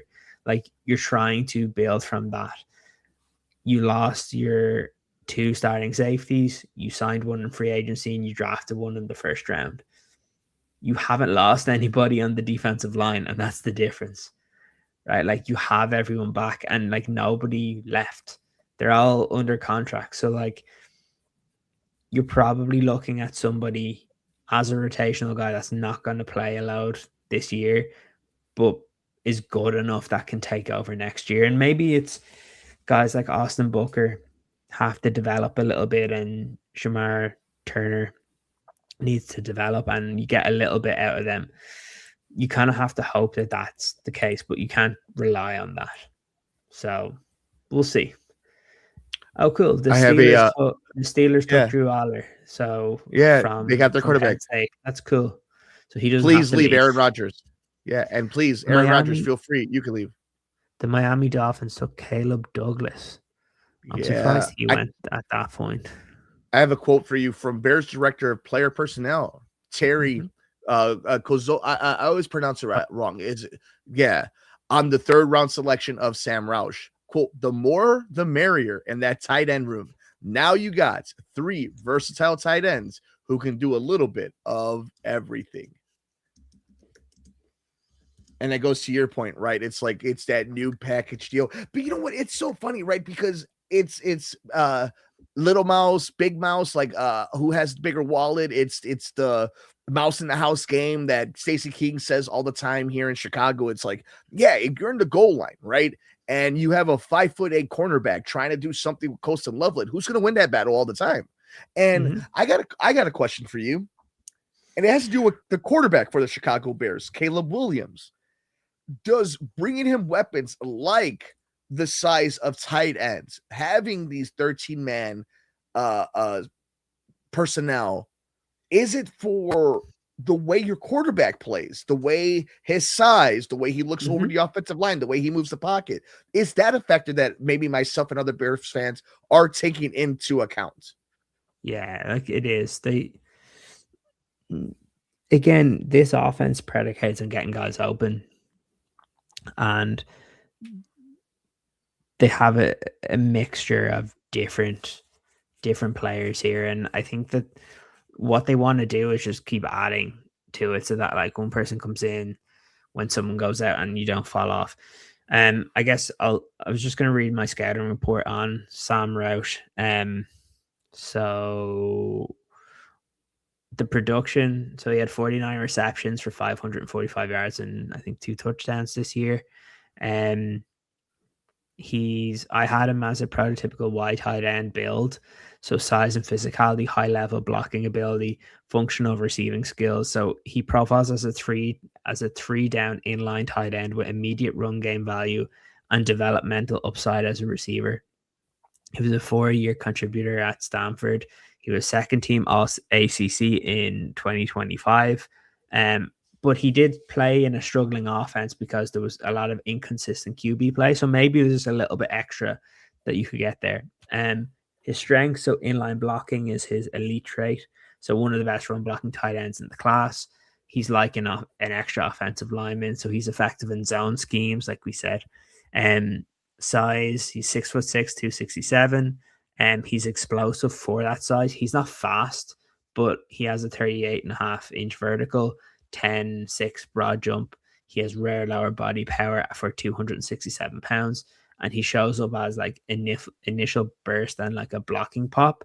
Like, so then you've reliable hands, so consistent underneath target. He's strong in short and intermediate areas. Football IQ and toughness, so smart assignment, sound player, high effort, physical competitor. The weakness is limited receiving ceiling, just because we haven't seen a lot. The separation isn't there. It's obviously not the same level of athlete that we saw with Colston. Long speed, he had like a 4.7 40-yard dash. So again, wouldn't be like a vertical mismatch. Ideal role, so inline wide tight end or second tight end with starting upside. Early career would be a run game contributor, play action target, scheme fit, run heavy offenses, kind of like a Shanahan / Kubiak system, 12/13 personnel packages, maximizes blocking and play action usage. This is very funny. I didn't realize I wrote this. My 3 NFL comparisons. Okay. First one was I said high end blocking tight end with limited receiving role matched with Nick Boyle. Second one was balanced tight end with blocking first profile, Foster Moreau. And the third one, reliable inline tight end with steady hands, and I had Durham Smythe. So, yeah, like that's what I'm saying. Like it makes sense in terms of the pick, in terms of the player. I see where it'll fit for what Ben wants to do. It's just like it's probably more the context around it. Yeah, I don't know. It's probably the context. But yeah, it's interesting. It'll be. I wonder what the Bears do to finish off today. Like, and they still have 4 picks tomorrow. Well, it's I funny know they. because, like, go ahead. No, go ahead. No, I was gonna say I just love how all this has been like on. You have been on top of your game. Like these reports have been like so weirdly, oddly like Nostradamus esque. I wonder, kind of just watching it here, like the personnel, like. Let me ask you, okay? Because we have the Falcons, the Ravens, the Jaguars, the Vikings, the Panthers, the Buccaneers, the Steelers. I mean, at this point, would you Oh, be upset? Go ahead. What do you the see? Packers took Chris McClellan. They traded up. They traded 84 and 160 to the Bucks for 77. Interesting. For a team that didn't have a lot of picks anyway. Yeah. So I was thinking about this with the mock draft. Do you think a lot of times, because like Bears fans, obviously, like we were talking about the third tight end and they needed to have a defensive lineman, they needed an edge rusher. I mean, that is what we see, right? That is what we scout. How much do you think nowadays, especially with the way front offices are ran, that the mock drafts and this not the scouting reports, because the scouting reports are, done at the combines and at pro days and whatnot, but mock drafts themselves and then the way they're consumed by football fans, how much do you think that has kind of skewed the way people value and see how a team should be drafting or where they are drafted compared to like what's actually happening in these war rooms? It's why I hate mock drafts. Mm, mm. It's why I hate mock drafts. I'm not gonna say I don't hate mock drafts. I hate mock draft simulators. Yeah. Because they make people think where someone should go. Mm. Because they've done about 50 mock drafts. But like it to me, it doesn't make sense. Oh my god, can please get Pat McAfee off the TV? I'm so over he's Pat so McAfee. annoying. I am He's so over. annoying. Like, shout out to Pat and all of them for making a bunch of money in this industry, in this medium. But like the amount of NFL and WWE that just loves to show off Pat McAfee. It's like I've never seen a punter get this much love in my life. Jeez.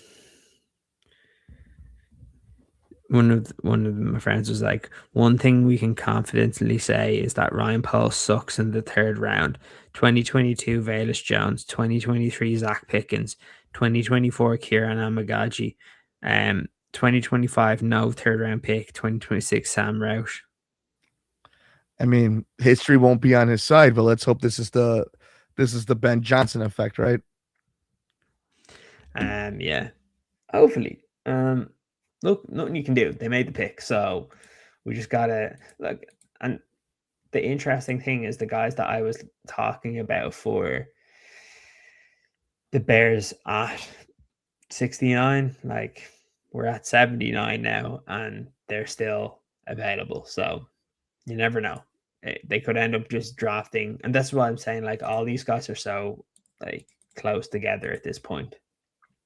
But it's also funny, like when you bring up the Bears, all the guys that we were talking about the second round still being here, I bet you vibes heading into Saturday for the last 3 rounds, people are going to be ecstatic if they do walk away at pick.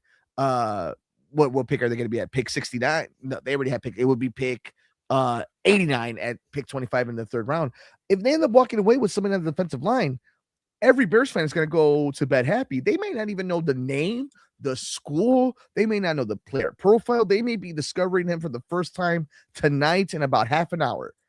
That will make people go to bed happy tonight. If it didn't matter that they had a safety in round 1. It didn't matter that they started night 2 with a center. If they walk away with a defensive lineman, an edge rusher, somebody, Bears fans are going to go to sleep happy tonight.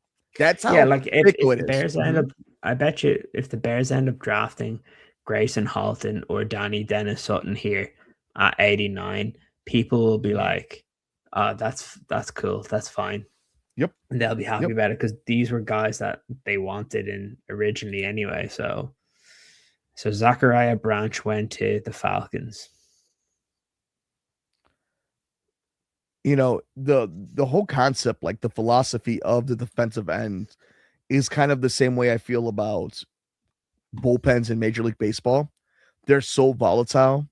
And it's the same thing with like turnovers. Like, you know, turnovers can't go season to season, neither can a dominant bullpen. And it's one of those things, right, where unless you're walking away with generational talent, you're walking away with all pro or Pro Bowl talent, your defensive line switches up so much season to season. It is such a volatile position. So to me, also, there is this fool's gold to it where you're thinking like, oh, it's like fantasy sports. It's like Madden. Like, yeah, we just get a bunch of 79s, 81s, and it's going to work out when we actually play. It's like, it's such a volatile position that it may not even work out. Half the dudes may not end up being in the rotation in the front 7. Look, there's still guys out there that I like, that I think could be, that I think if you come away with by the end of the draft, you'd be happy enough with. Is there any move to be made after Saturday? So, like, let's say we get to Monday morning, right? And Ryan Poles, Ben Johnson, Dennis Allen, everybody gets to Hallis Hall. You've already used the draft picks, right? So there's no value to any type of trade. The type of move that Bears fans would want of some type of game record, some type of like next level player really can't be made, right? Like, what assets can be traded come Monday now that you're out of the draft?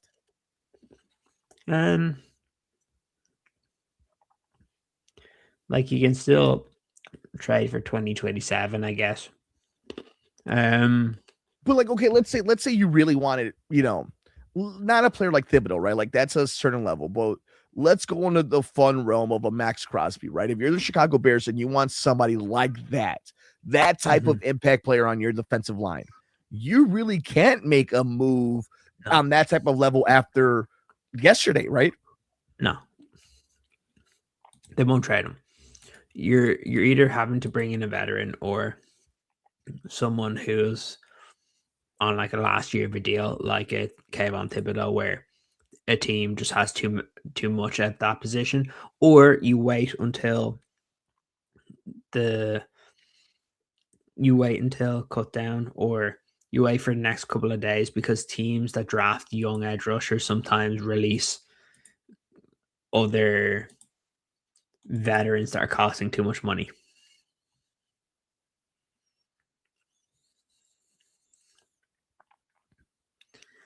It's always one of the best days if you're a team that's in the Bears position where you feel like you compete, is cut day, where there's going to be, that's the funny thing about this, right? There is going to be a veteran out there that gets cut that we don't know about right now, that we haven't thought about, that will exactly address that need on the defensive line. Do you think maybe that is something they're counting on because they have the cachet?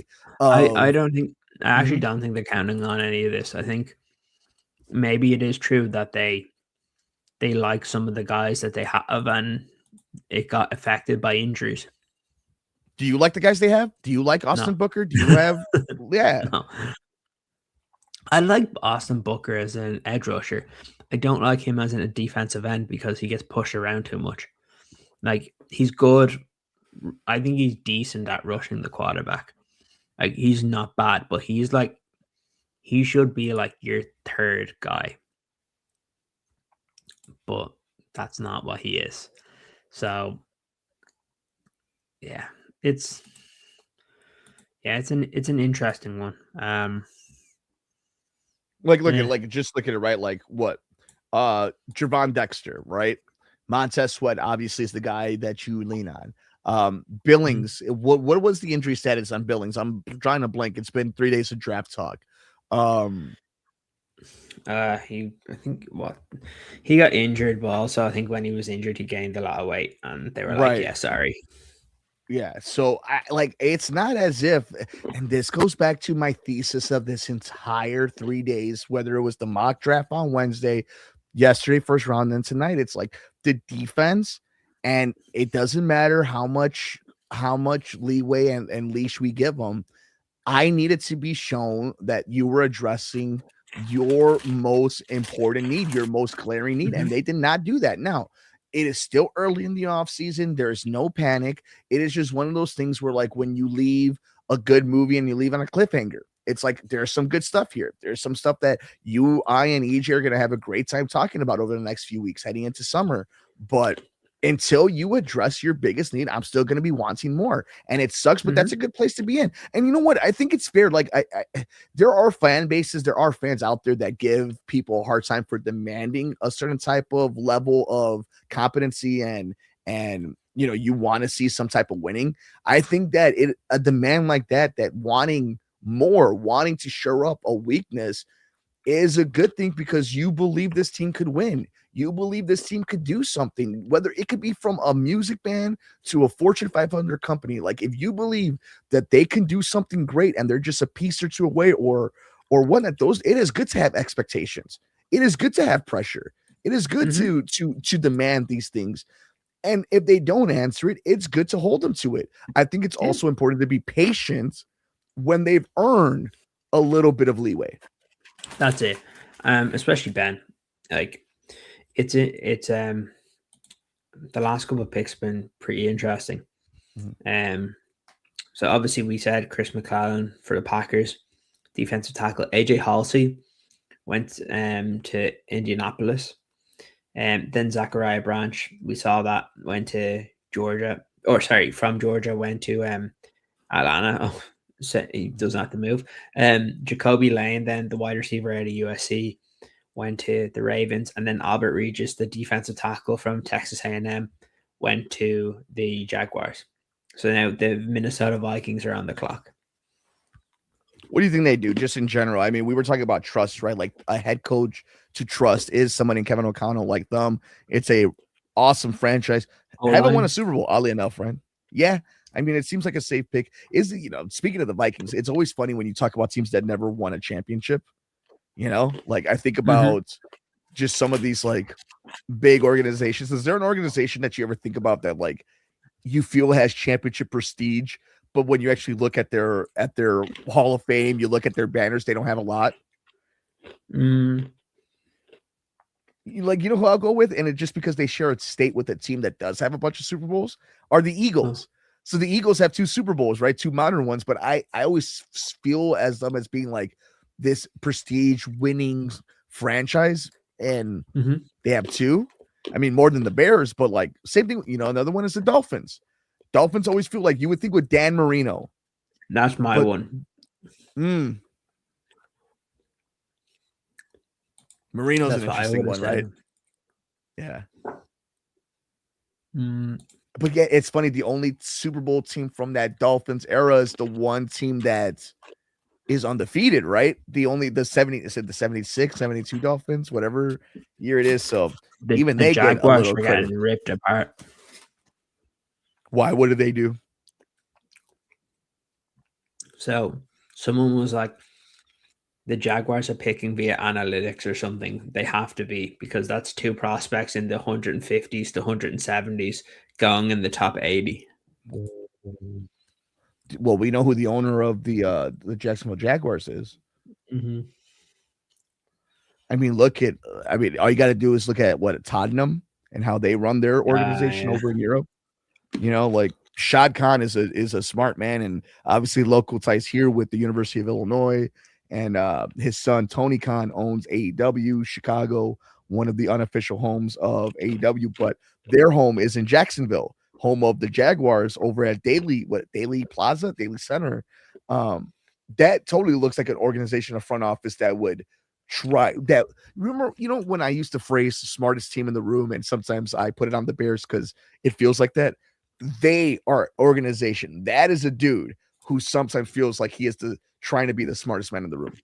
Mm-hmm. We've actually interviewed him on the radio show here in Oh, Chicago. really? Yeah, he good enough guy. Kind of I threw my co-host Devin under the bus, so maybe you think I'm crazy for this, but do you remember when the Oh, conversation that's a came up good pick by with the pick? but they got Dominique Orange. I don't know, that That's sucks. a couple of defensive tackles going here. Yeah, I don't like that. And we are now about 6 picks away from the Chicago Bears as the Panthers pick is in and the I'm Buccaneers are not. on the clock. I'm But liking that these yeah, teams are picking fast. yeah, I know because I you need to go to bed. This I'm has been a lot of tired. fun. And I can't wait to do a whole recap. I hear you, brother. But so listen to this. I threw my guy Devin to the Wolves, right? So Mhm. AEW All Out was here the year CM Punk had that whole Oh, the press fight. conference thing happen, okay? Yeah. Yeah, and all that, all like leading up into all that. Okay. So Devin was representing the sports cubicle, and we all had media credentials, but he was staying there for the press conference. So I Mhm. tell him, like, hey, ask him this question. The Bears are trying to build this new stadium. Jacksonville is trying to build a new stadium. Maybe ask Nick Khan if he's interested in either bringing Jacksonville to be the AFC team in Soldier Field 2, or if he's thinking about maybe one of the expansion teams, him being an Illinois guy, being a multi-billionaire, maybe he'll think about bringing the AFC team to Chicago. Mhm. Fucking Devin goes up to him. God bless you, Devin. Love you, Sports Cubicle every Sunday. Check us out on YouTube. Dead ass looks at Tony Khan in the press conference. Do you have any plans on moving the Jacksonville Jaguars? Oh dear. Tony Khan and the chat go on to roast my boy for the next 30 minutes. So I told him, you can die happy knowing that you made it to the IWC. Oh dear. That is the world we live in. We have I've interviewed one of your what do you have? The Panthers picked Chris Brazzell. That is a risk to say the least. Remember when I was saying that like Yeah. some guys are just like bad guys? That's why he's falling. Yeah. He's not a good dude, I don't think. We'll find out who has the best wide receiver. Lot of red flags. Because like you listen to anyone, they're like he's a top 6 or 7 receiver in most draft classes, but like there's reasons he fell down this far. I'm fascinated We're with rooms there, like so that. we're like 1, 2, 3, 4, 5 more. What do you think about Canellis as a coach? I mean, he's every wife's crush right now, but what do you think about him? I think he's done some interesting stuff in Carolina. For who? Carolina. Oh, Canellis. yeah. It's hard to know. I don't think Bryce Young is very good. So he's probably a bit constrained. A little as we get winding down, we were talking about wrestling. We've been talking about all these crazy releases. I saw the list grow even more, the entire Wyatt 6 and all of them. So over on the Sports Cubicle, you know who we interviewed right before they main evented WrestleMania in New York City? Who? Might have been your classmate. I don't know how Ireland works. Becky Lynch. Oh. Yeah, we had her. She is Good what I old like to call Becky. she is a lovely, lovely person. You can check out the archives. She's She's amazing. very funny. Yes. Like this whole like her being like Donald Trump type thing is very funny. So good. On my like some are saying it's the greatest wrestling match ever. She's such a good actress. Yeah. But and you know what? Hey, look it. Say we're not professionals. You want to know how we put it all together? Becky Lynch was on my radio show. Her husband, WWE superstar Seth Rollins, also just so happens to be what, Ciaran? A big time Bears fan. Mm-hmm. He is constantly on Rich Eisen and on NFL Network. Mr. Burning Down, the visionary, the revolutionary, Seth freaking Rollins, huge Chicago Bears fan. You know who else is a big wrestling character who's a big Bears fan? Wade Barrett. Oh, did not know that. Yeah, Wade Barrett. Do you know who else is a Bears fan in a different sport? You don't watch golf, do you? Yeah, of course. Yeah. Shane Lowry, he's a Bears fan as well. Did not know that. Okay, dude, I thought your man's was gonna choke that Sunday up so bad at the Masters. No, he got back there and he won it. Oh, man, I was about to put a Phil Mickelson and put a bunch of money on and be like, oh shit, it's not working out. That is insane. But you know what? It's one of those things, right? Like the Masters and the way Rory plays, like he's gonna win like 3 or 4 more of those. Yeah. Yeah, like the way that course plays for him. Since they changed it, it's like fixed, or it's just suited him so well. You know, one of the saddest stories in sports, right? As we wait, Pittsburgh is on the clock. Buccaneers have made their pick. Chargers, Dolphins, Jaguars, and then the Bears. It's going to be interesting to see where they go. Tiger Woods kind of just destroying his own legacy, and it's so self-induced, you know, like there is one thing I do not have, and you know, it's so easy to be judgmental about it, but like when you have that type of money, that type of notoriety, and then you're still getting behind the wheel, messed up, and even if it's not alcohol, just being messed up, you're an idiot. Yeah, like I don't have time for it. He's such a dope. Like he's got enough money that he can. The Browns traded up with the Chargers. I like what the Browns have done. I'll be honest with you. I think their draft has been one of the best. And I think New York has had a good draft. If I'm crazy, man, like 2 of the worst teams have had really good drafts for drafts that haven't been like what you would think are heavy, like star driven. Like I would be happy if I'm those 2 teams. I'd be interested to see what the Bears do. I swear they better not trade back. I'm like, just take the pick. If they trade back, Bear Era will be canceled for the next 3.5 weeks. Ugh. What do you like? A lot of the defensive ends and defensive tackles that we spoke about though at 69 are still there. So it just goes to show like all these guys are rated very similar. Well, it's why the conversation I always have with you and EJ of my appreciation of the way you guys scout and write up your reports, because it's like somebody like me, right, who I like to put things into stories and into context and kind of present them, right, like do the radio shtick, if you will, with it. Part of it is that it's like we don't know what's going to happen down at pick, 89. We didn't know how this was going to fit. I mean, McCoy is still on the board. Interesting. Tampa picked Ted Hurst. That is very interesting. What? Oh, man. They like to take wide receivers. Yeah. They've taken so many over the last couple of years. Who do you think is more the Ibuka that we're going to see? The first half or second half? Who do you think is more likely the player?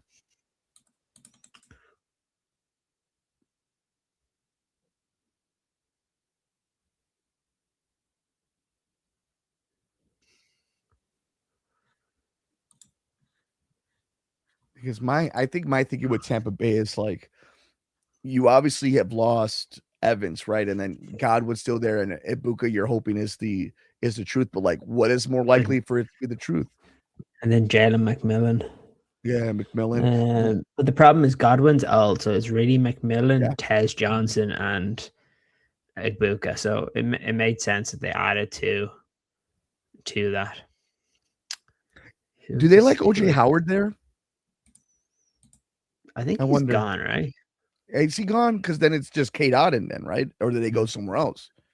Oh, I don't know. So yeah, well, I'll know those names come fantasy season. Then all of a sudden, I'm an expert on everybody's interesting. second and third tight ends. I wonder will the Bears go wide receiver here, considering there's a little bit of a run here at wide receiver. That'd be kind of fun, though. See, that would be fun. Yeah. But again, there's a couple of good defensive linemen that you could go for. Also, like, I don't know, like there's guys like Emmanuel Pregnon and like Jermod McCoy. I get like McCoy, like if he's falling this far, like it's gotta just be that his knee is like unrecoverable. Yeah, it's tore up. And it's tore up and it won't get better. God, that's so unfortunate. Like this is right here a story of most drafts, and this one's more a health thing than it is like when something happens where a story comes out or whatnot. But the amount of Mhm. money that is lost from being a projected first rounder at any given year to then moving to the second round to possibly not even getting drafted in the third round. We're talking millions of dollars change. And for somebody like him who's so uber talented, like that has to be a backbreaker for somebody like him. Yeah. So Ciaran, as we start wrapping up, man, I can't believe it. We're gonna actually get to the finish line. It's been a fun 2 nights. What is the next few days like for you? You obviously are gonna take a little bit of rest and watch Uh, the draft tomorrow, but is it come tomorrow is Sunday, Monday? actually When do you start really looking at tomorrow is a easy enough one. Again, it's kind of long because obviously it's one of the longer days because of the amount of rounds, but it starts earlier, so it's nice. I usually just follow along on my phone, or I'll throw yeah, NFL Network up on the TV, depending on what people are doing. Steelers take Georgia defensive back Dalen Everett at 85 overall, and now the Dolphins are on the clock. Uh, so I usually do that, but like I hang out with Kalen. I'll probably, yeah, I'll probably like it's supposed to be really sunny, so we'll probably be in the garden playing okay. football all day. But yeah, Wait, what football? My football or your football? my football. Okay, he yes, he yeah, yeah. he doesn't understand that. He still throws it, but he doesn't understand it. He calls it rugby still. Oh, God bless him. Oh, baby. But yeah, That's so cute. Yeah, that's awesome. it Yeah, is. it's birthday weekend for your old boy here. So once this Mm. stream ends, I will not look at one drafting unless it's on my phone until I see you and EJ's beautiful face for our next text message extravaganza when we go through it. My big thing is once the draft is over, I go heavy on the UDFAs when they start coming out and putting them That's fun. together in a tweet. Because I know some people will do like the retweets and stuff for it, and I'll do that as well. But I'll try and put it together. I usually put it together for myself because trying to find what all these guys are.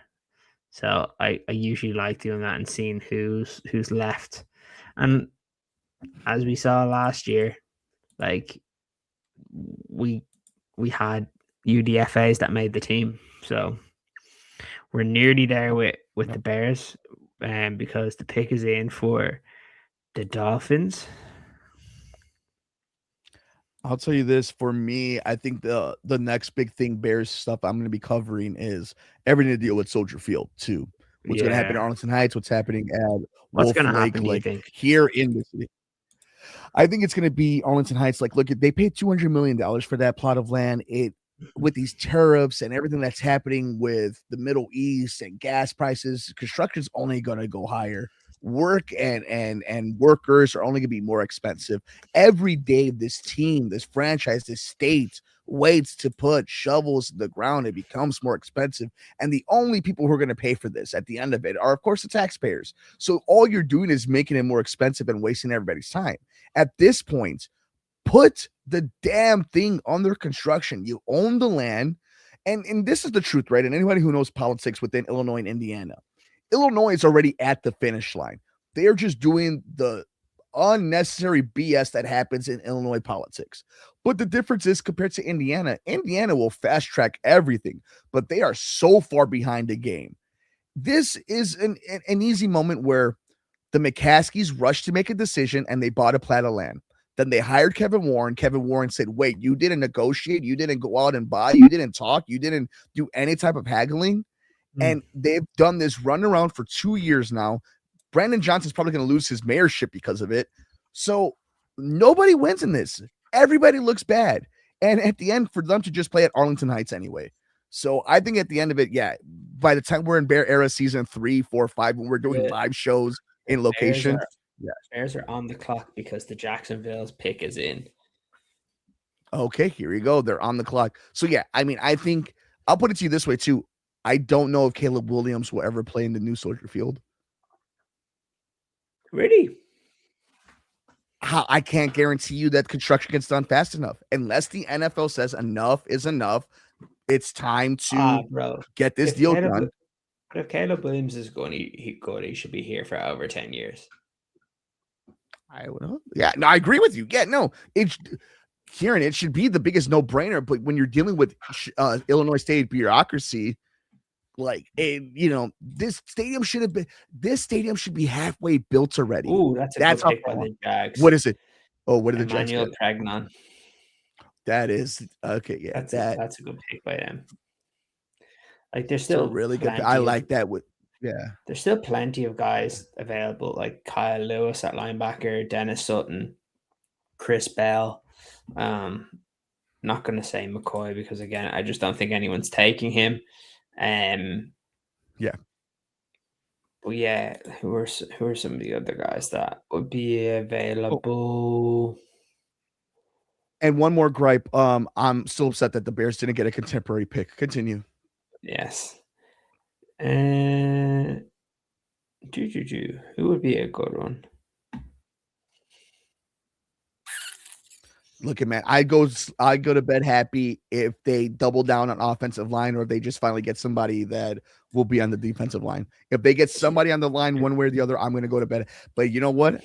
I'll be a little it'll feel a little spicy if they go wide receiver here. That'd be crazy. I actually just hope they go edge just to shut people up and we can relax tomorrow.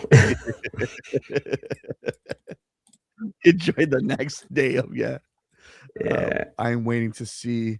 I really like that Jaguars pick. That was a nice pick by the Jaguars. Yeah. Come on. All right. Bears make this pick so my boy can go to sleep. Ciaran, what time is it in Ireland? 3:34. Jesus Christ. That's they better win the Super Bowl this year. At least the draft, the day 3 of the draft, day 3 of the draft is it finishes at like midnight, so we're good. Oh, thank God! Yeah, isn't that crazy? When midnight seems reasonable nowadays, huh? Mm-hmm. Come on, I just want to find out who the hell we're picking. Although I don't even know the pick is probably not even in yet. So, no. Have you been watching any of the NBA playoffs? I've been watching some of it. Yeah, I cannot believe LeBron James just tied up this game. Apparently, I can't believe that. Kevin Durant's out too. My whole playoff bracket's been blown up when Wemby got hurt. Yeah, I saw that tweet earlier. Oh, Jesus, 101. Mad.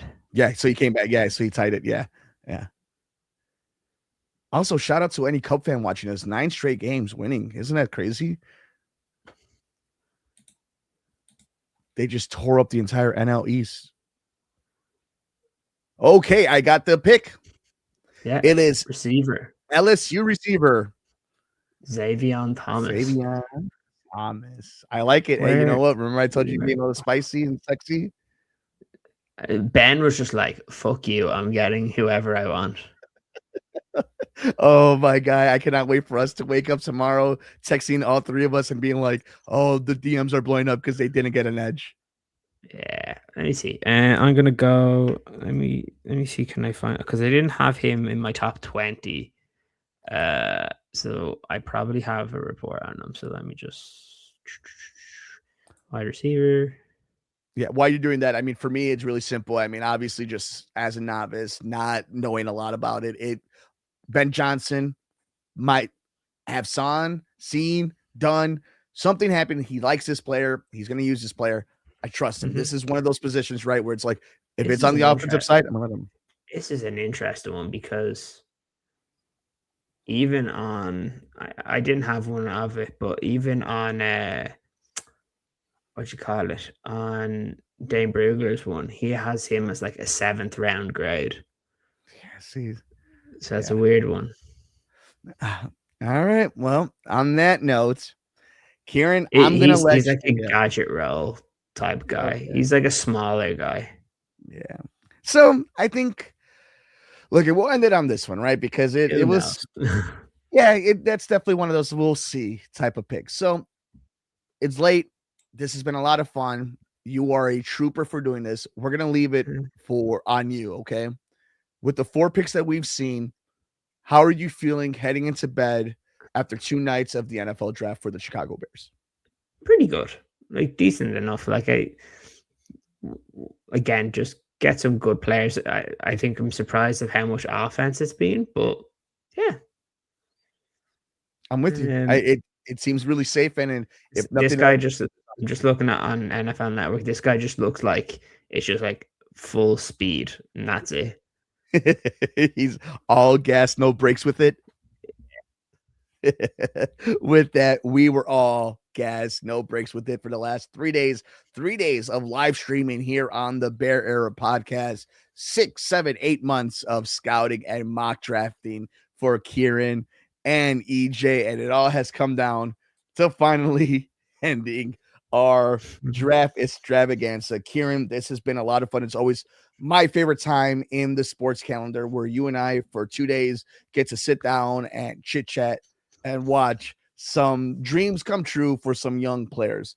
But on that note, it is time for you to rest that brain, ease those eyes, no longer looking at scouting reports and tape, and enjoy a weekend of the final end of the NFL draft. And then we will all come back together between you, myself, and EJ Snyder, and we will recap, we will talk about, we will break down everything we saw 3 days worth of NFL draft.